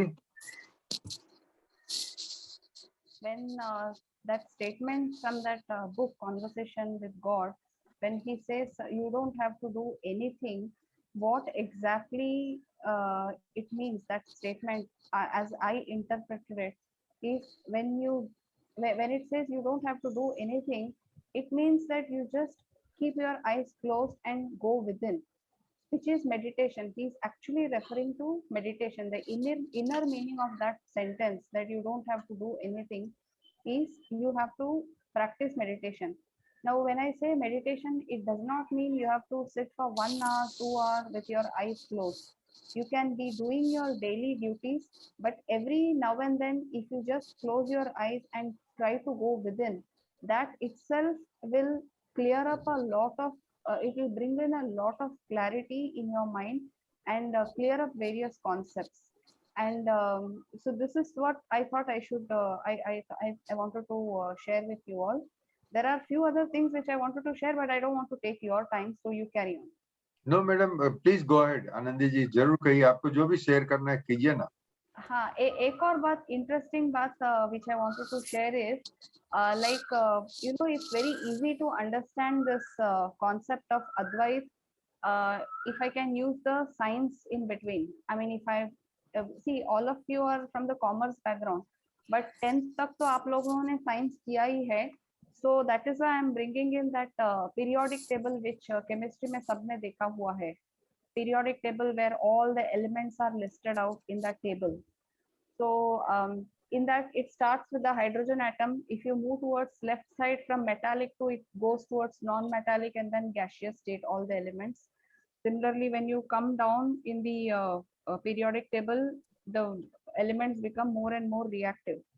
Now, each and every element listed in the periodic table is absolutely unique.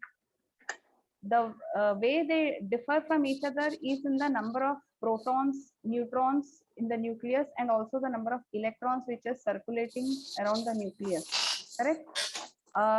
But if you look at the nature of the protons, neutrons, and electrons, that is, if you are looking at the nature of the subatomic particles, meaning if supposing I can take out the electron in my hand and show you that this is the electron, so that electron is same for all the elements which are listed in the periodic table. Similarly, at the atmic level, all of us are same. Am I communicating what I wanted to tell you? You are right. Yes, madam. Yes. Please. So at the subatomic level, all the elements are same. The nature of their proton, nature of the neutron and electron of all the elements in the periodic table is the same. Similarly, each and every one of us is same at the jiva level, at the atmic level. What is making us different is the mind with which that atma is associated, and that mind is because of the imprint of karma with which we have been born.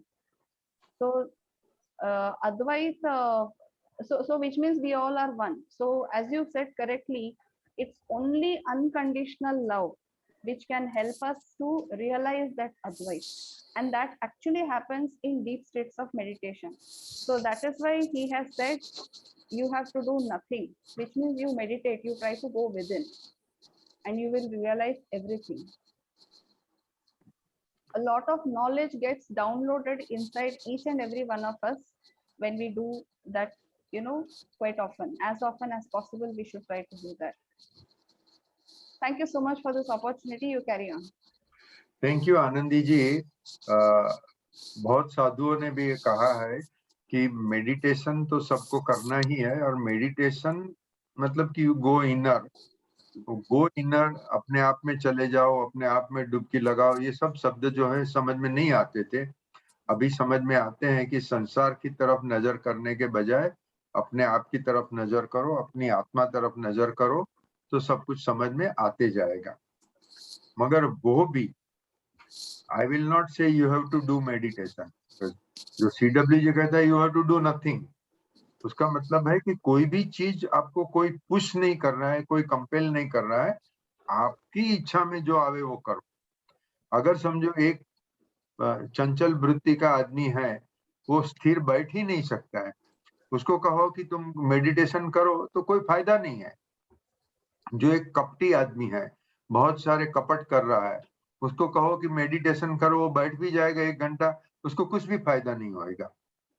जब उसका inner voice कहेगा कि अभी मुझे meditation करना है, उसके पहले तो उसको चित्त शुद्धि करनी पड़ेगी। पतंजलि योग सूत्र में आगे के सभी चैप्टर में वो अष्टांग योग की बात करते हैं, उसमें यम नियम में सत्य और प्रेम तो पहले ही आ जाता है। वो सब करने से जब चित्त शुद्धि होगी तभी आप मेडिटेशन में बैठोगे, या तो मेडिटेशन में बैठने की इच्छा होगी और वो मेडिटेशन करोगे, उसके बाद में आपको दर्शन होंगे। किसका दर्शन होगा? अपने आप के आत्मा का। यस, मेडिटेशन जरूरी है, के पहले चित्त शुद्धि करनी जरूरी है, और चित्त शुद्धि होगी उसके बाद में वॉलंटरीली आप जो करोगे वो आपको सफलता देगा। Anybody else wants to comment anything? Okay, मैं अभी कन्वर्सेशन विद गॉड वॉल्यूम 1 वो ले रहा हूं, और उसमें पेज 1 से मैं शुरू कर रहा हूं। मैं पढ़ नहीं रहा हूं, खाली उसमें मैंने जो जो कंसेप्ट्स मार्क किए हुए हैं वो अपने को समझने में डिफिकल्ट लगते हैं, इसके लिए मैं वो करते रहूंगा। अगर आपके पास सॉफ्ट कॉपी या हार्ड कॉपी कुछ भी होएगा, अगर आपके पास है तो ठीक बात है।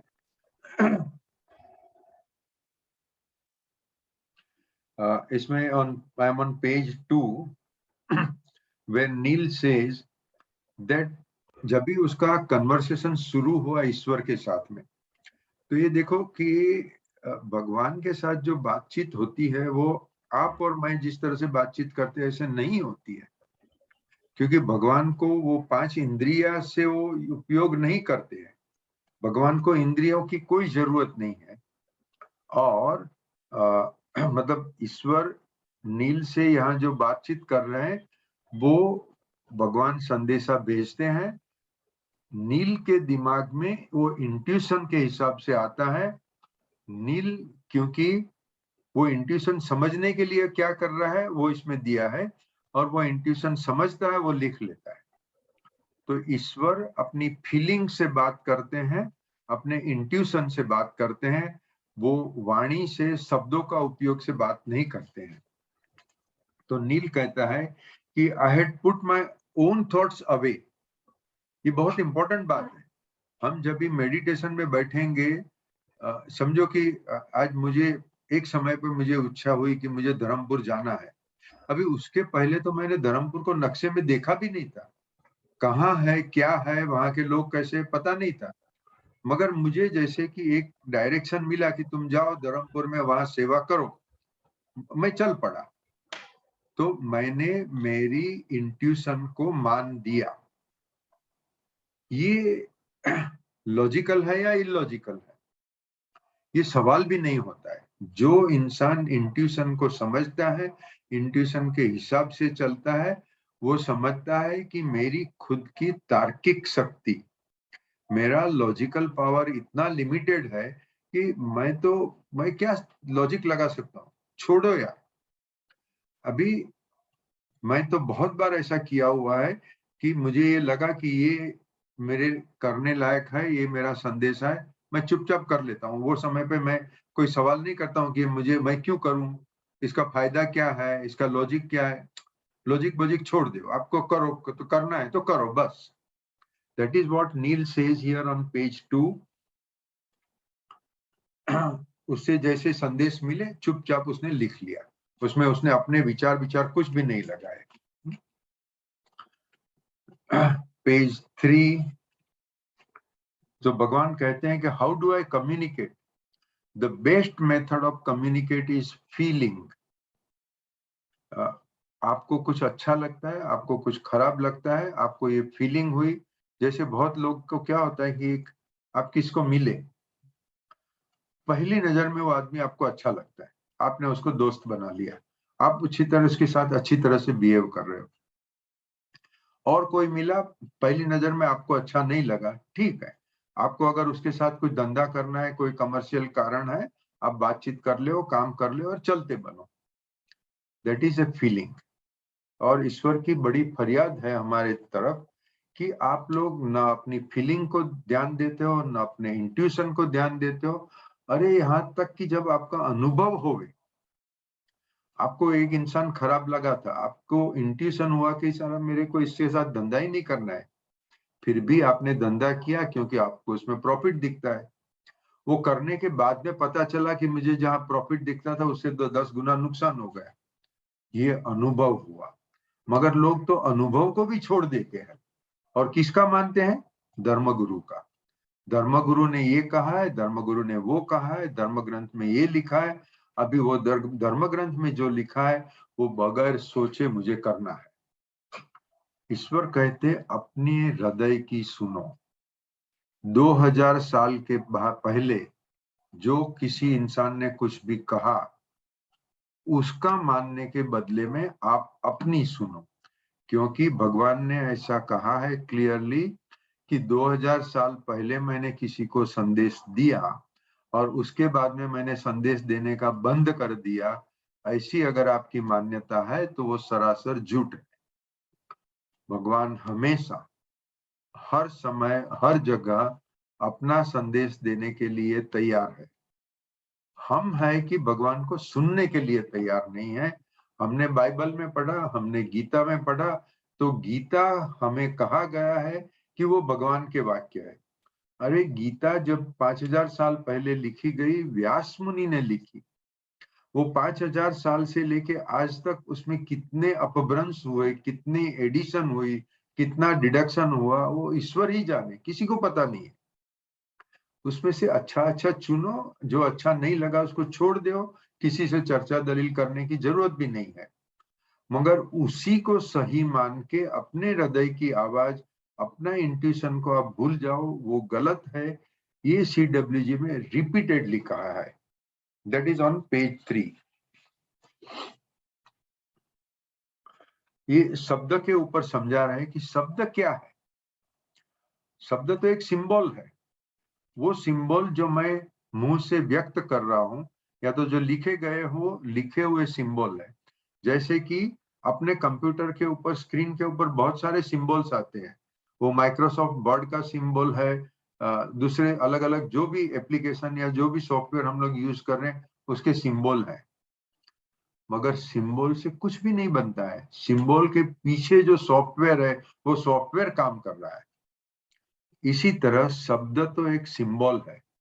वो शब्द के पीछे जो कहने वाले की भावना है, उसका जो इंटेंशन है, वो सही अर्थ बताता है।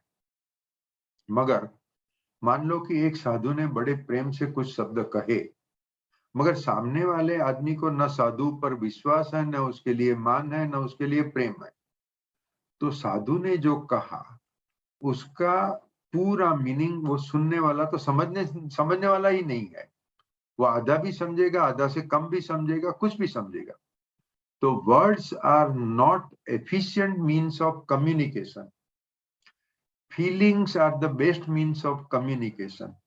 एंड दैट इज व्हाई जब दो बहुत बड़े साधु मिलते हैं तो वो मुंह जबानी व्यवहार नहीं करते, उनको कुछ बोलने की जरूरत नहीं रहती।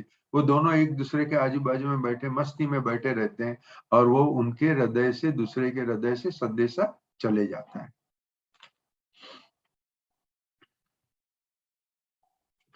पेज 4 में at the bottom level there is a photo paragraph. The challenge is one of discernment. Discernment मतलब विवेक। विवेक बड़ा बहुत सुंदर शब्द है। विवेक का मतलब यही होता है कि जो समय संजोग है, जो रेफरेंस एंड कंटेक्स्ट है, वो सोच समझ के उसके हिसाब से आप अपने वर्तन करो।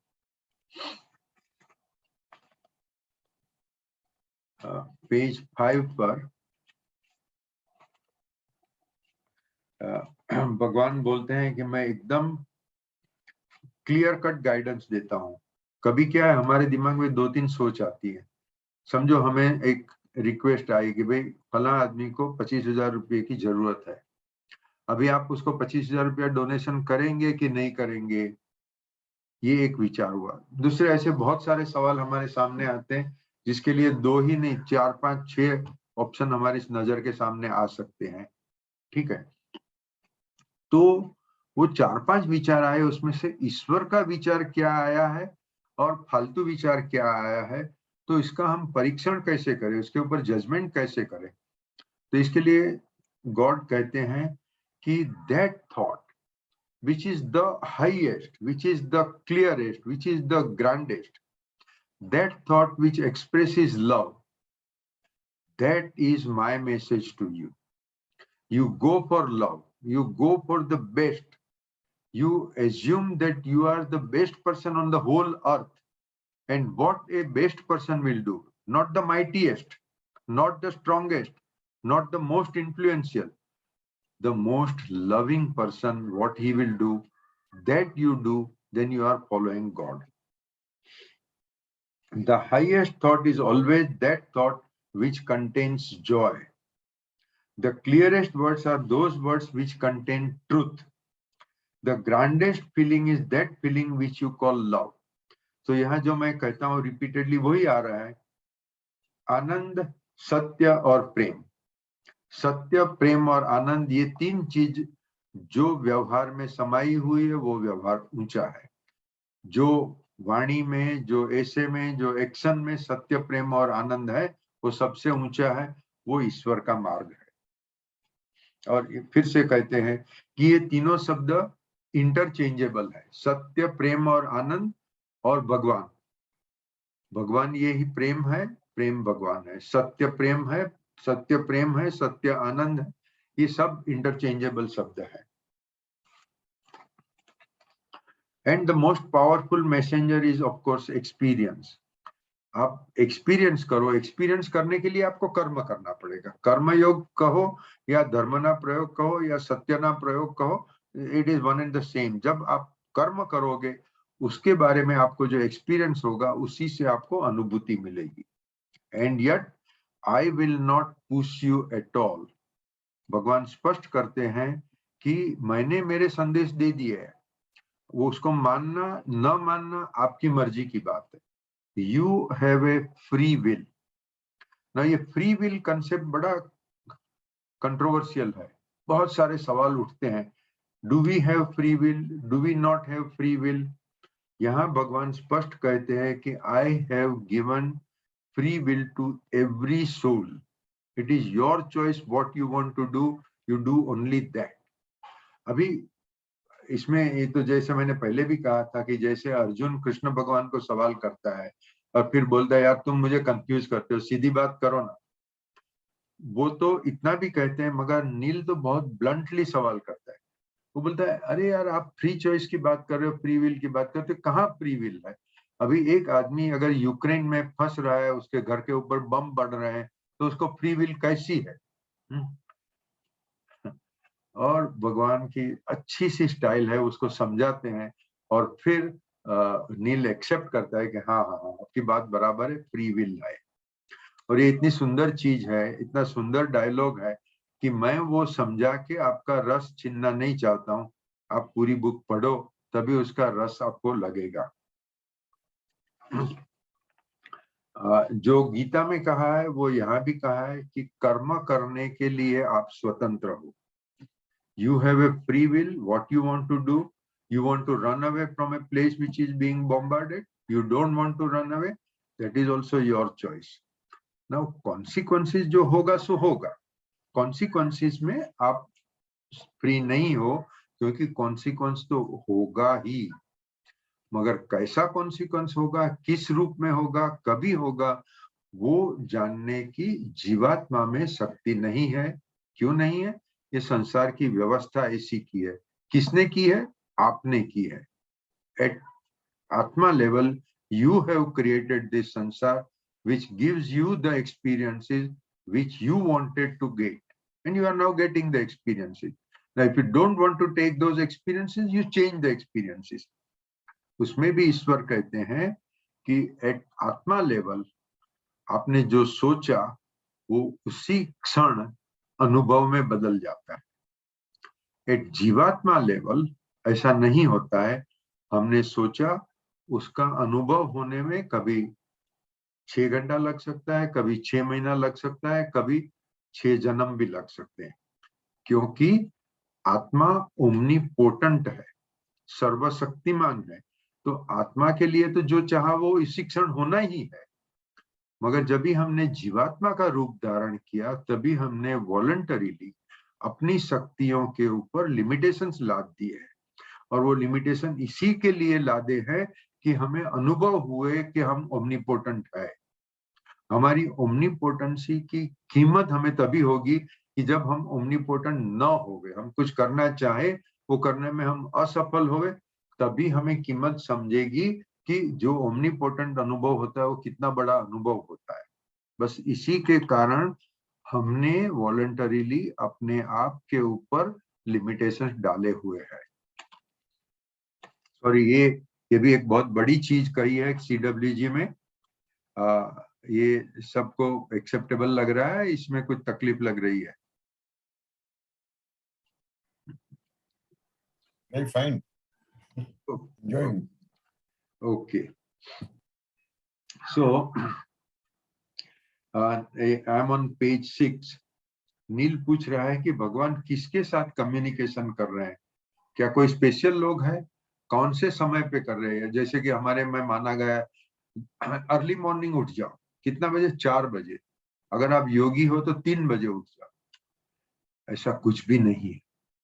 ईश्वर यहाँ स्पष्ट कहते हैं कि मैं तो हर एक जीव से बात करने को तैयार हूँ, हर समय तैयार हूँ, मगर आप तैयार है कि नहीं वो मुझे बताओ। हम धंधे में डूबे हुए, हम नाटक सिनेमा दिख रहे हैं, हम पत्नी से लड़ रहे हैं, हम बच्चों को डांट रहे हैं, तो कहाँ भगवान की आवाज सुनाई देगी? जब हम शांत बैठेंगे, हमारा चित्त शांत होगा, दिमाग में कपट नहीं रहेगा, दिमाग में फक्त प्रेम रहेगा, तो ईश्वरीय संदेशा हमें स्पष्ट सुनाई देगा। और ईश्वर स्पष्ट कहते हैं कि आपको रश्मिन का लेक्चर सुनने की जरूरत नहीं है, आपको धर्मगुरु का लेक्चर सुनने को जाने की जरूरत नहीं है। अपना दिमाग शांत करो, प्रेम भाव रखो दिमाग में, सत्य का प्रेम करो। आप सब जब भी शांत बैठोगे आपको इंट्यूशन होगा, और intuition is God's message to you.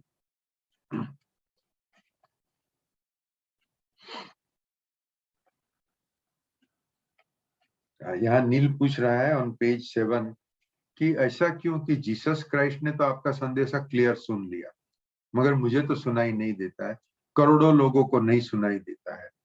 तो भगवान जवाब देते हैं, because some people are willing to actually listen to me, they are willing to listen and they are willing to remain open to communication even when it seems scary, crazy और downright wrong. See, हमारा एक mindset बना हुआ है, वो mindset हमारे family से, जो धर्म में हम जन्मे, वो धर्म से हमारा माइंडसेट हो गया। जो धर्म में हम जन्मे वो धर्म को ही सही मानते हैं, उसके सिवाय के सभी धर्म हमें इंफीरियर लगते हैं या तो आउटराइट गलत लगते हैं। क्यों लग रहे हैं? कल को अगर आपका जन्म दूसरे धर्म में हुआ होता तो क्या होता था? आपका माइंडसेट बदल जाता था। उसका मतलब कि आपका माइंडसेट आपने खुद की स्वतंत्रता से नहीं लिया है। आपने पिताजी ने, माताजी ने जो आपको पढ़ाया, आपने जो आगे स्कूल में या मंदिर में, अपने मंदिर में जो भी सुना, वही आपका माइंडसेट बन गया। तभी जब समझो कि आप, कुछ लोग ऐसे फंडामेंटलिस्ट है कि वो अपने धर्म को सही मानते हैं, अपने धर्म के सिवाय वाले को रॉन्ग मानते हैं, और जिसको गलत मानते हैं उसको मार डालने के लिए भी तैयार है। ईश्वर कहेगा ये बिल्कुल नादानियत है। सभी धर्म के सभी इंसान, सभी जीव एक है। अभी यार ये एक है वो तो मेरी समझ में नहीं आता है। वो फला आदमी ये गलत काम कर रहा है, वो गलत काम कर रहा है, मैं इसको सही कैसे मानूं? तो यहाँ ईश्वर कहते हैं कि जब आप शांत चित्त से अगर मेरी बात सुनने को तैयार हो तो अपना लॉजिक, अपना माइंडसेट एक बाजू रख दो और शांति से इंट्यूशन को सुनो। और वो खास कहते हैं कि आपको जब कोई चीज बिल्कुल गलत लगेगी तभी तो आप एकदम ओपन माइंड रखो। गलत क्यों लग रही है? गलत इसलिए लग रही है कि आपने अपने हृदय को अपने माइंडसेट से बंद कर दिया है। वो माइंडसेट को छोड़ दो, हृदय को खुला कर दो, तो ईश्वर की आवाज आपको बराबर सुनाई देगी। भगवान कहते हैं कि लोग मुझे बोलते हैं कि ट्रुथ क्या है। अरे यार तुम मेरी सुनो, तुम्हारे दिमाग में, तुम्हारे माइंडसेट में जो ट्रुथ है वो एक बाजू रखो, तभी आपको समझ में आएगा। इन डिफरेंट वर्ड्स, अपने हृदय की आवाज सुनो तो आपको सत्य समझ में आ जाएगा। और ये भी चीज नहीं, एक्चुअली मैं तो बहुत गांवों में घुमा हूँ, जंगलों में घुमा हूँ। कुछ लोग बोलते हैं कि भाई आप गांव में जाके रहो तो आपको ज्यादा कुदरत समझ में आ जाएगी। ऐसे कुछ नहीं है। आजू बाजू के सर्कमस्टेंसेस आर हेल्पिंग फैक्टर। उससे शांत वातावरण में कुछ मदद हो सकेगी। मगर अगर आपका दिमाग शांत है, आप एक प्रेमी व्यक्ति हो, सबको प्रेम करते हो, सत्य से जिंदगी में रहते हो, तो आपको बंबई जैसे धमालिया शहर में भी ईश्वर की आवाज सुनाई देगी। मगर जो आदमी कपटी है वो तो हिमालय में जाके भी उसको कपट के ही विचार आएंगे। वो वहां टूरिस्ट होके जाएगा, वो पैसा खर्च करेगा, 5 स्टार होटल में रहेगा। वो स्पेस का महत्व, प्लेस का महत्व नहीं है, लोकेशन का महत्व नहीं है, आपके हृदय का ही महत्व है। ये पूछता है नील कि भाई आप कहाँ रहते हो? तो उसका शब्द जवाब है अत्र तत्र सर्वत्र। ईश्वर कहते मैं तो सभी जगह पे हूँ, सभी के हृदय में हूँ, सब चीजों में हूँ। जो ईशावास्यम इदम कहा है ईशोपनिषद में, हर चीज में ईश्वर बसा हुआ है। वही चीज CWG कह रहे। आपको मैं कहूँ कि जो कुछ शुरू में मैंने जब धर्म का अभ्यास करने का शुरू किया तो मुझे बहुत चीज बकवास लग रही थी। अभी इसमें मुझे क्यों इतना कॉन्फिडेंस बैठ गया है कि जो उपनिषद कहते एग्जैक्टली वही लैंग्वेज ये कह रहा है। CWG में नील डोनाल्ड वॉल्स कह रहा है। और मैंने आपको आज सुबह गीता के 3 श्लोक भेजे हैं। वो तीनों श्लोक में अद्वैत ही लिखा हुआ है। तीनों श्लोक में अलग अलग शब्द यूज किए हैं, मगर बात तो अद्वैत की है। हम लोग गीता पढ़ते हैं, मगर गीता पढ़ के उसको प्रेज करके फिर उसका कोर ट्रुथ को हम भूल जाते हैं। उसका कोर ट्रुथ है अद्वैत। अद्वैत मतलब हिंदू, मुसलमान, क्रिश्चियन या तो गाय, बैल, कुत्ता सब कुछ एक है। वो मानने के लिए हमें तैयार नहीं है। जब क्यों नहीं तैयार है? क्योंकि हमारा माइंडसेट है। मैं तो जैन हूं, मैं तो ये धर्म में मानता हूं, ये माइंडसेट हुआ। जब हम माइंडसेट से ऊपर उठ के when we open up our heart to everybody and everything with love, तभी ईश्वर समझ में आ ही जाएगा। हमारे धर्म में एक शब्द प्रयोग है वसुधैव कुटुंबकम। उसका मतलब है वसुधा। वसुधा मतलब पृथ्वी। ये पूरी पृथ्वी मेरा कुटुंब है। अगर पूरी पृथ्वी मेरा कुटुंब है तो मेरी एक कुदरती बात बनती है कि मैं सबको प्रेम करूं। ये फ्रेज भी धार्मिक फ्रेज है, मतलब कि लोगों की समझ में आवे इसके लिए है कि मैं सबको प्रेम कर सकूं। ये धर्म के, कास्ट के, स्किन कलर के, नेशनलिटी के भेदभाव सब कुछ भूल जाऊं। पूरी पृथ्वी अगर मेरा कुटुंब है तो फिर ये भेदभाव रह ही नहीं सकते हैं। ये हुई धार्मिक बात। इससे जब हम ऊपर उठते हैं, जब हम उपनिषदिक बात करते हैं, तब वसुधैव कुटुंबकम नहीं, अद्वैत की बात हुई। मैं ही सब कुछ हूं, सब कुछ मैं हूं। ये ईशावास्य उपनिषद हो गया, ये मांडुक्य उपनिषद हो गया, आप जो भी उपनिषद चाहो वो हो गया।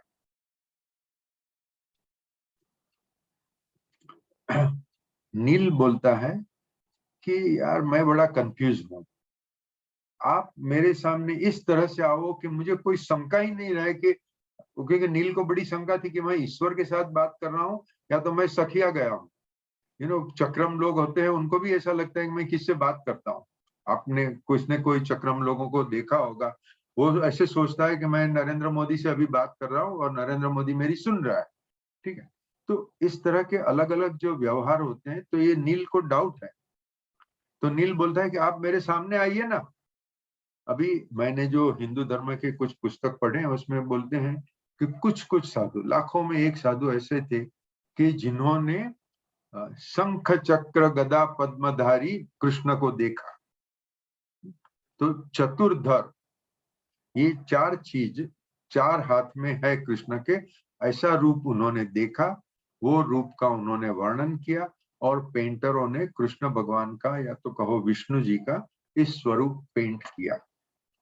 वो स्वरूप आज हिंदू धर्म में कॉमन हो गया है कि कृष्ण भगवान एक तो वो बांसुरी लेके प्रेम कर रहे हैं, या तो विष्णु के रूप में जब है तो वो शंख चक्र गदा पद्मधारी है। पद्म मतलब कमल, लोटस। वो हिंदू धर्म की बात है। यहाँ गॉड कहते हैं कि मैं कौन से रूप में तुम्हारे सामने आऊं, तुम बताओ। मैं तो हर जीव में हूं, हर चीज में हूं। ये सब तुम्हारे सामने जो भी दिख रहा है सब ईश्वर ही है, वो सब मैं ही हूं। तुम कोई एक स्पेसिफिक रूप क्यों चाह रहे हो? क्योंकि अगर मैं तुम्हारे सामने एक स्पेसिफिक रूप से आऊंगा तो तुम मेरी एक डेफिनेशन कर दोगे। डेफिनेशन मतलब restricting a concept to certain ideas. आपने जो आइडिया देखी, आपने जो चीज का स्वीकार किया, वो आपके लिए ईश्वर हो गया। और दूसरे आदमी का अगर विचार अलग है, कंसेप्ट अलग है, दर्शन अलग है, तो वो दूसरा भगवान हो गया, वो आपका भगवान नहीं रहा। That is where the fault lies. क्योंकि आप सब चीज की डेफिनेशन करना चाहते हो, और ब्रह्मन को न नाम है, न रूप है, न गुण है। ब्रह्मन मतलब सब कुछ उसमें समा गया। उसको आप डिफाइन कैसे कर सकोगे?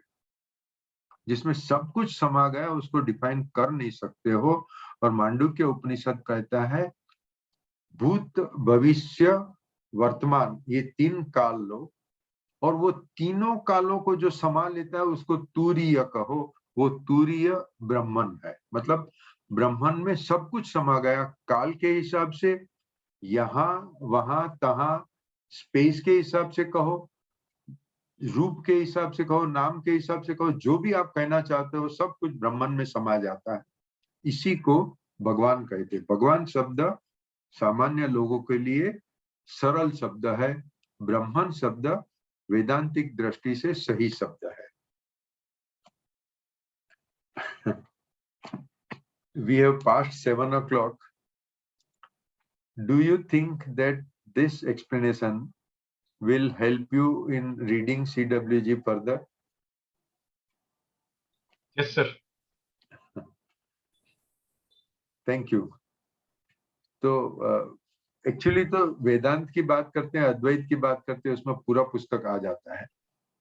जो CWG की ब्यूटी ये है कि अद्वैत सुनने समझने से पूरा नहीं होता है। हमें तो अद्वैत सुनने के बाद में 1000 सवाल और भी आते हैं, और नील को भी ये सवाल आते रहे।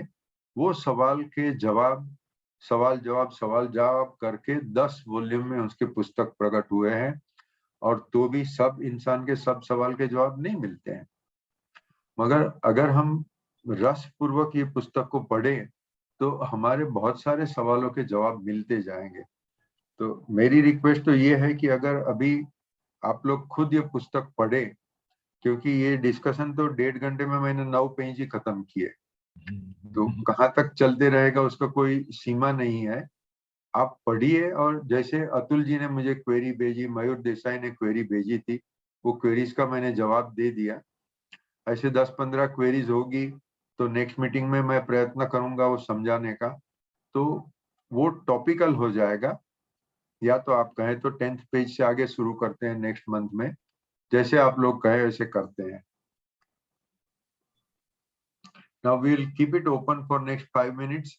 अगर किसी को कुछ कमेंट करनी है, कुछ और भी ज्यादा पूछना है, नेक्स्ट मंथ होगा मई महीने में। आपको कौन सी तारीख में मीटिंग रखनी है वो भी, मतलब सैटरडे तो हमारा नक्की है। तो सर एक सवाल करना चाहता था। हाँ जी बोलो। सर ये CWG में जैसे अपने डे टू डे लाइफ के बारे में काफी सवाल जवाब होते हैं, मैंने गीता पढ़ी नहीं है, so is it similar to Gita, like वहां भी इस तरह के सवाल होते हैं?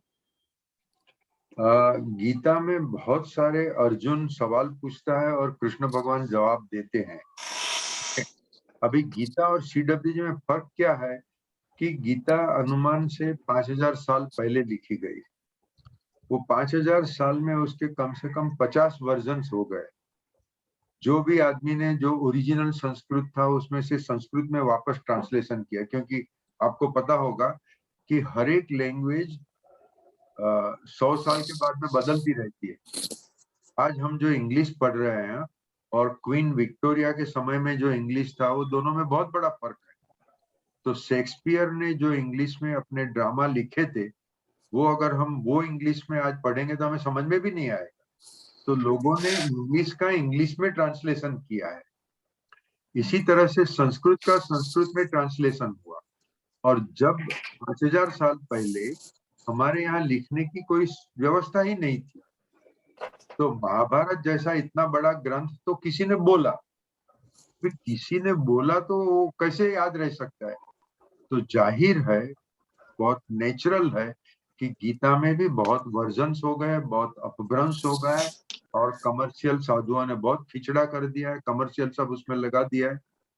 तो गीता में जो शब्द, जो श्लोक सीधे उपनिषद से उठाए हैं, वो सब सही है, क्योंकि उपनिषद में किसी ने कोई वर्जन किया ही नहीं, क्योंकि Upanishad is not a marketable product, Gita is a marketable product. तो मार्केटेबल प्रोडक्ट में लोगों ने बहुत कुछ घुसा दिया। तो टूंक में गीता में कुछ चीजें अच्छी है, कुछ चीजें इतनी अच्छी नहीं है। जबकि CWG तो वो ऑथर ने लिखा है, वो 1995-97 में उसने बुक पब्लिश की है, हमारे सामने सब प्रूफ है। तो CWG की बुक में कोई भी अपभ्रंश होने का सवाल नहीं है। तो मेरे ख्याल से ये ज्यादा ऑथेंटिक है, सीधे सवाल जवाब है, और हजारों सवाल पूछे गए, हजारों सवाल के जवाब दिए गए, तो अपने दिमाग में समझ में भी जल्दी आ जाता है।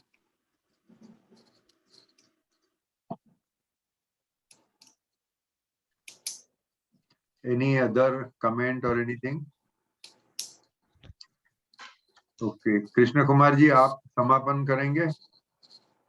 सर बहुत बढ़िया लगता है, और शायद डिफिकल्ट इतना नहीं है, लेकिन हम लोग होमवर्क मेरे ख्याल से कर नहीं रहे हैं। थोड़ा सा हम लोग पढ़ेंगे ना तो थोड़ा सा हमारी स्टडी फास्ट भी हो जाएगी और भी सारगर भी हो जाएगी। सो मेरे को खुद को लगता है, मैं मेरे से शुरू करता हूँ तो सब लोगों की मोर और लेस कहानी एक जैसी समझता हूँ। सो आई होप नेक्स्ट मीटिंग के पहले हम लोग सीरियसली पढ़ेंगे, और ये टाइम थोड़ा लीन पीरियड रहता है, तो कोई ऐसी कोई बात भी नहीं है नेक्स्ट 1 मंथ में। सो आई थिंक 14th में सैटरडे है, उस टाइम तक अपन मिल सकते हैं सर। 14th मई को, 14 मई को। Okay, tentative. हाँ हाँ हाँ, 14 मई सैटरडे है। सो टेंटेटिवली हम 14 मई रखते हैं। हाँ, फिर किसी को कुछ सजेशन आया तो ठीक बात है, नहीं तो 14 मई को डिस्कस कर लेंगे। और उसके पहले कम से कम अगर CWG 1 के जितना भी पन्ने पढ़ सके उतना पढ़ लीजिए। हाँ, कुछ क्वेरीज अगर आपकी है तो भेज दीजिए, तो अच्छा रहेगा, तो उसी के ऊपर हम फोकस करेंगे। जी, हम लोग तो सॉल्यूशन पहले पढ़ते हैं, आपसे पहले सॉल्यूशन लेंगे, बाद में बुक पढ़ेंगे, तो ये इजी होता है।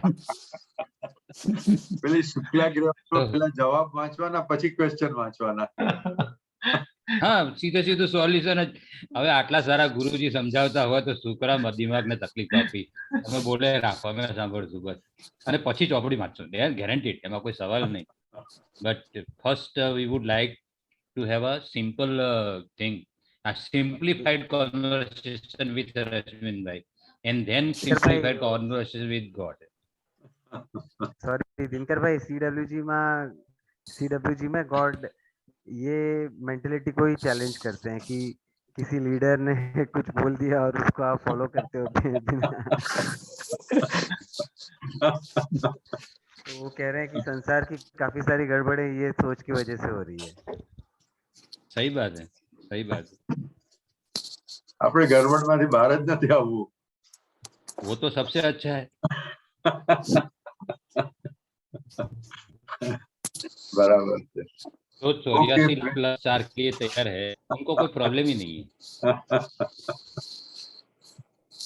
प्रॉब्लम तो जिसको यही जन्म में मोक्ष पाना है उसको तकलीफ है. बराबर છે.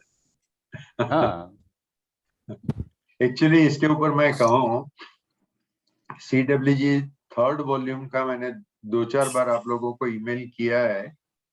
उसमें भगवान कहते हैं, और वो भी मैं दिनकर ने जैसा कहा ऐसे सरल शब्दों में समझाता हूँ, कि हमें पता है कि वो बटरफ्लाई मदर एग्स रखती है, एग्स में से लार्वा बाहर आता है, वो लार्वा अपने आप से कोकुन बना के अपने आप को कोकुन में कैद कर देता है. अभी ये कोकुन के ऊपर आइए तो हम लोग सब कोकुन के अंदर बैठे हुए कीड़े जैसे हैं. वो जाल हमने ही बनाई, वो जाल बना के हम उसी के अंदर रहे. अच्छा, वो कोकुन को जब काट देता है कीड़ा, तभी उसमें से बटरफ्लाई बन के बाहर आता है. अभी वो कोकुन के अंदर जो कीड़ा है उसकी स्वतंत्रता और वो बटरफ्लाई की स्वतंत्रता, दोनों की कंपैरिजन करो, इतना बड़ा फर्क है. हम जो अभी देहधारी है, देहधारी मतलब हम शरीर में रहे हुए जीवात्मा है, तो हमारे ऊपर बहुत सारे बंधन है. सभी बंधन हमने खुद ने क्रिएट किए हैं. जब वो बंधन को हम काट देंगे, मतलब जब हम देह को छोड़ देंगे, जिसको हम डेथ बोलते हैं, मृत्यु बोलते हैं, उसके बाद में शरीर से फंसा हुआ जीव आत्मा हो जाएगा, और वो आत्मा बटरफ्लाई की जैसे स्वतंत्र हो जाएगा. वो आत्मा की समझ शक्ति इतनी ज्यादा है कि ये देहधारी जीवात्मा को वो कुछ समझ में भी नहीं आ रहा है. तो ये सब माथा पचीसी क्यों करने की, तो उसका भी जवाब वॉल्यूम 3 में दिया है कि ये संसार आपने अपने मन के इच्छाओं से खड़ा किया हुआ है. डेथ के बाद में भी आपको क्या अनुभव होगा, तो जो आप अपने दिमाग से सोच रहे हो, जो विचार ने आपके दिमाग को मजबूत पकड़ किया हुआ है, ऐसा अनुभव होगा. अभी समझो आप किसी कमर्शियल धर्मगुरु की जंजाल में फंस चुके हो, तो वो कमर्शियल आदमी बोलेगा देखो नरक है, तू पाप कर रहा है, तू तो नरक में ही जाए. वो भोला भाला आदमी बेचारा, उसने मान लिया कि मैं तो नरक में जाऊंगा. तो CWG में भगवान कहते हैं कि नरक जैसी कोई जगह नहीं है, कोई परिस्थिति नहीं है, कुछ भी नहीं है. अगर तुमने अपने दिमाग में नरक सोच लिया तो मृत्यु के बाद में तुमको नरक का अनुभव होगा. अगर तुमने ये सोचा कि नरक है ही नहीं और मृत्यु के बाद में मैं सीधा ईश्वर से मिलने वाला हूं, तो आप ईश्वर से मिलोगे. तो अपने दिमाग में से डर को नाबूद करो, कितने भी पाप किए. अभी जिसने नागासाकी हिरोशिमा पर एटम बम भी डाले, लाखों लोगों को मार दिया, लाखों लोगों को क्रिपल कर दिया, उसको भी डेथ के बाद में ईश्वर की अनुभूति हो सकती है. भगवान कहते हैं ये स्पिरिचुअलिटी का संदेश है, तुम हर एक चीज के डर छोड़ दो. जब गलत करना बंद करोगे ऑटोमेटिक आपका दिमाग साफ हो जाएगा, आपका मन साफ हो जाएगा, और जब चित्त शुद्धि हुई तो आपको आईने में ईश्वर दिख जाएगा। If I can add one word over here, please. to simplify the whole thing. So basically, your entire life journey while we are living in the planet Earth and after our death, everything happens because the thoughts that we entertain. Our thought matrix determines the life pattern during our life and after our death. Correct, बराबर है, Yes. Absolutely right. ये जो रश्मि भाई, जो ये proviso वाला जो बात आता है ना, वो कंफ्यूज करता है। पहले चित्त शुद्धि करो उसके बाद में ये होएगा, पहले ये करो उसके बाद में ये होएगा। अरे भाई हम भगवान ही है तो फिर एक सब मतलब कि कंफ्यूजन होता है ना। जैसे इनकम टैक्स में बोला कि भाई चलो प्रोवाइडेड दिस, अभी भगवान भी प्रोवाइडेड कर रहा है, रश्मि भी प्रोवाइडेड कर रहा है, बस जाना तो जाना कहाँ।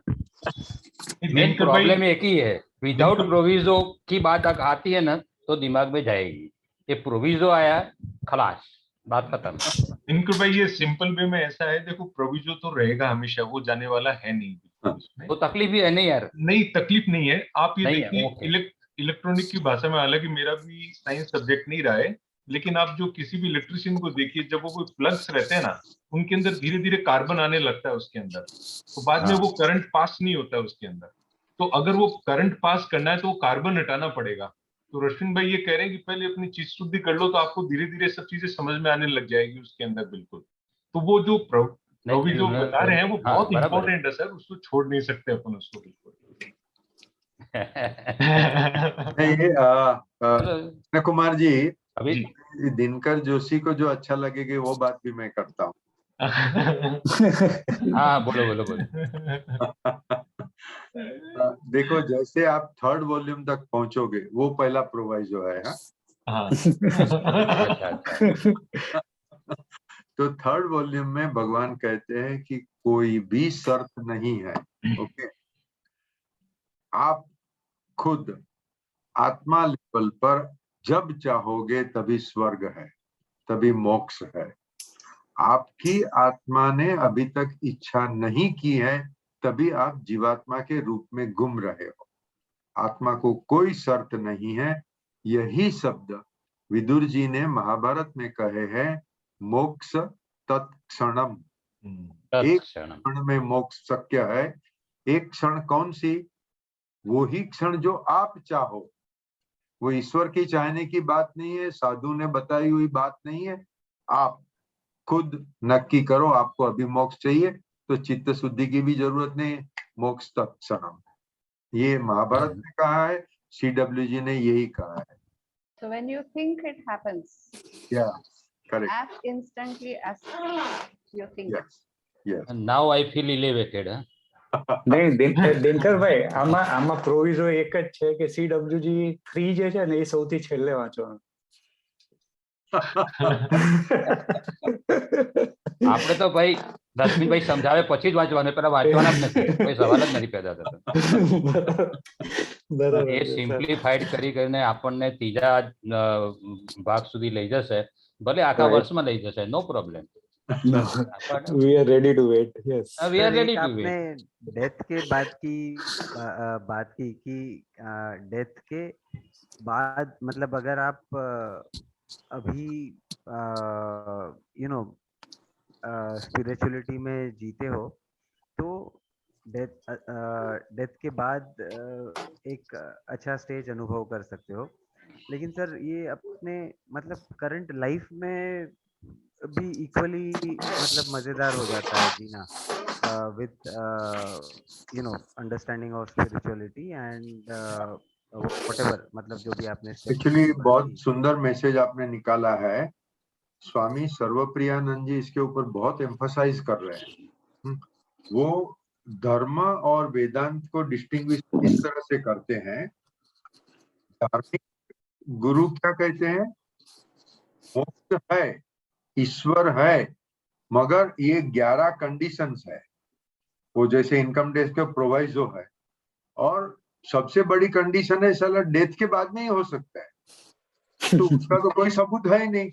वो धर्मगुरु ने आपको वार्ता कही दी, वो दक्षिणा लेके चला गया, और फिर मौत के बाद में क्या होगा यार, मुझे नहीं हुआ तो मैं थोड़ी पकड़ने को आऊंगा।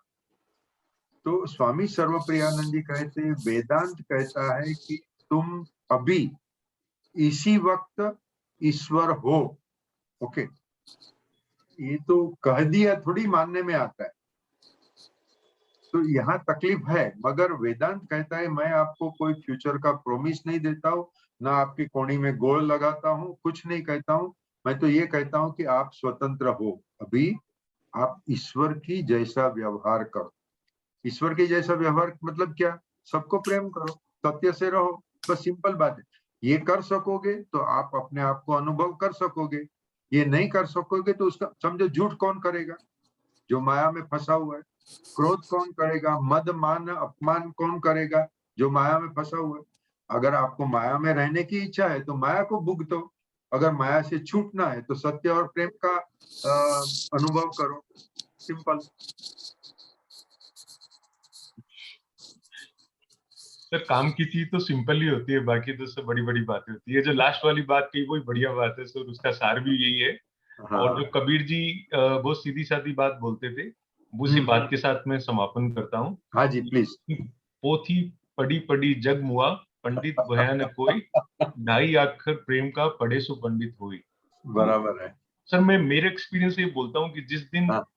मैं बहुत खुश होता हूँ इंटरनली, और मुझे हर चीज से मतलब, जैसे मैं वॉक पे भी निकला हूँ तो इवन पेड़ पौधों से प्यार, पक्षियों से प्यार, हर एक इंसान अनजान से, हर चीज से, मतलब वो मोक्ष है सर। कुछ नहीं चाहिए उस मोमेंट के बाद, अपने को क्या चाहिए सर? कुछ नहीं चाहिए उसके अंदर। बराबर, एकदम बराबर है।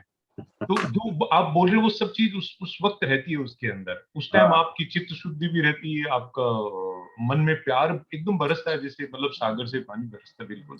तो जो आप बात कह रहे हो वही है सर, वो सार वही है जो सत्य अहिंसा प्रेम वाला। तो अगर मन में प्रेम है तो सब कुछ है, मन में प्रेम नहीं है तो कितना भी पढ़ लो उसका कोई यूज नहीं है, मतलब उसके अंदर बिल्कुल भी। बराबर है। तो और सर हम सब जिद्दी स्टूडेंट हैं, हमने पढ़ना शुरू नहीं किया है, लेकिन आई होप कि नेक्स्ट 1 मंथ में हम पढ़ के आएंगे बिल्कुल। देखो, हमारी तो ये है बात कि हमें पढ़ेंगे नहीं, कुछ एक्सरसाइज नहीं करेंगे और पास हो जाने का है।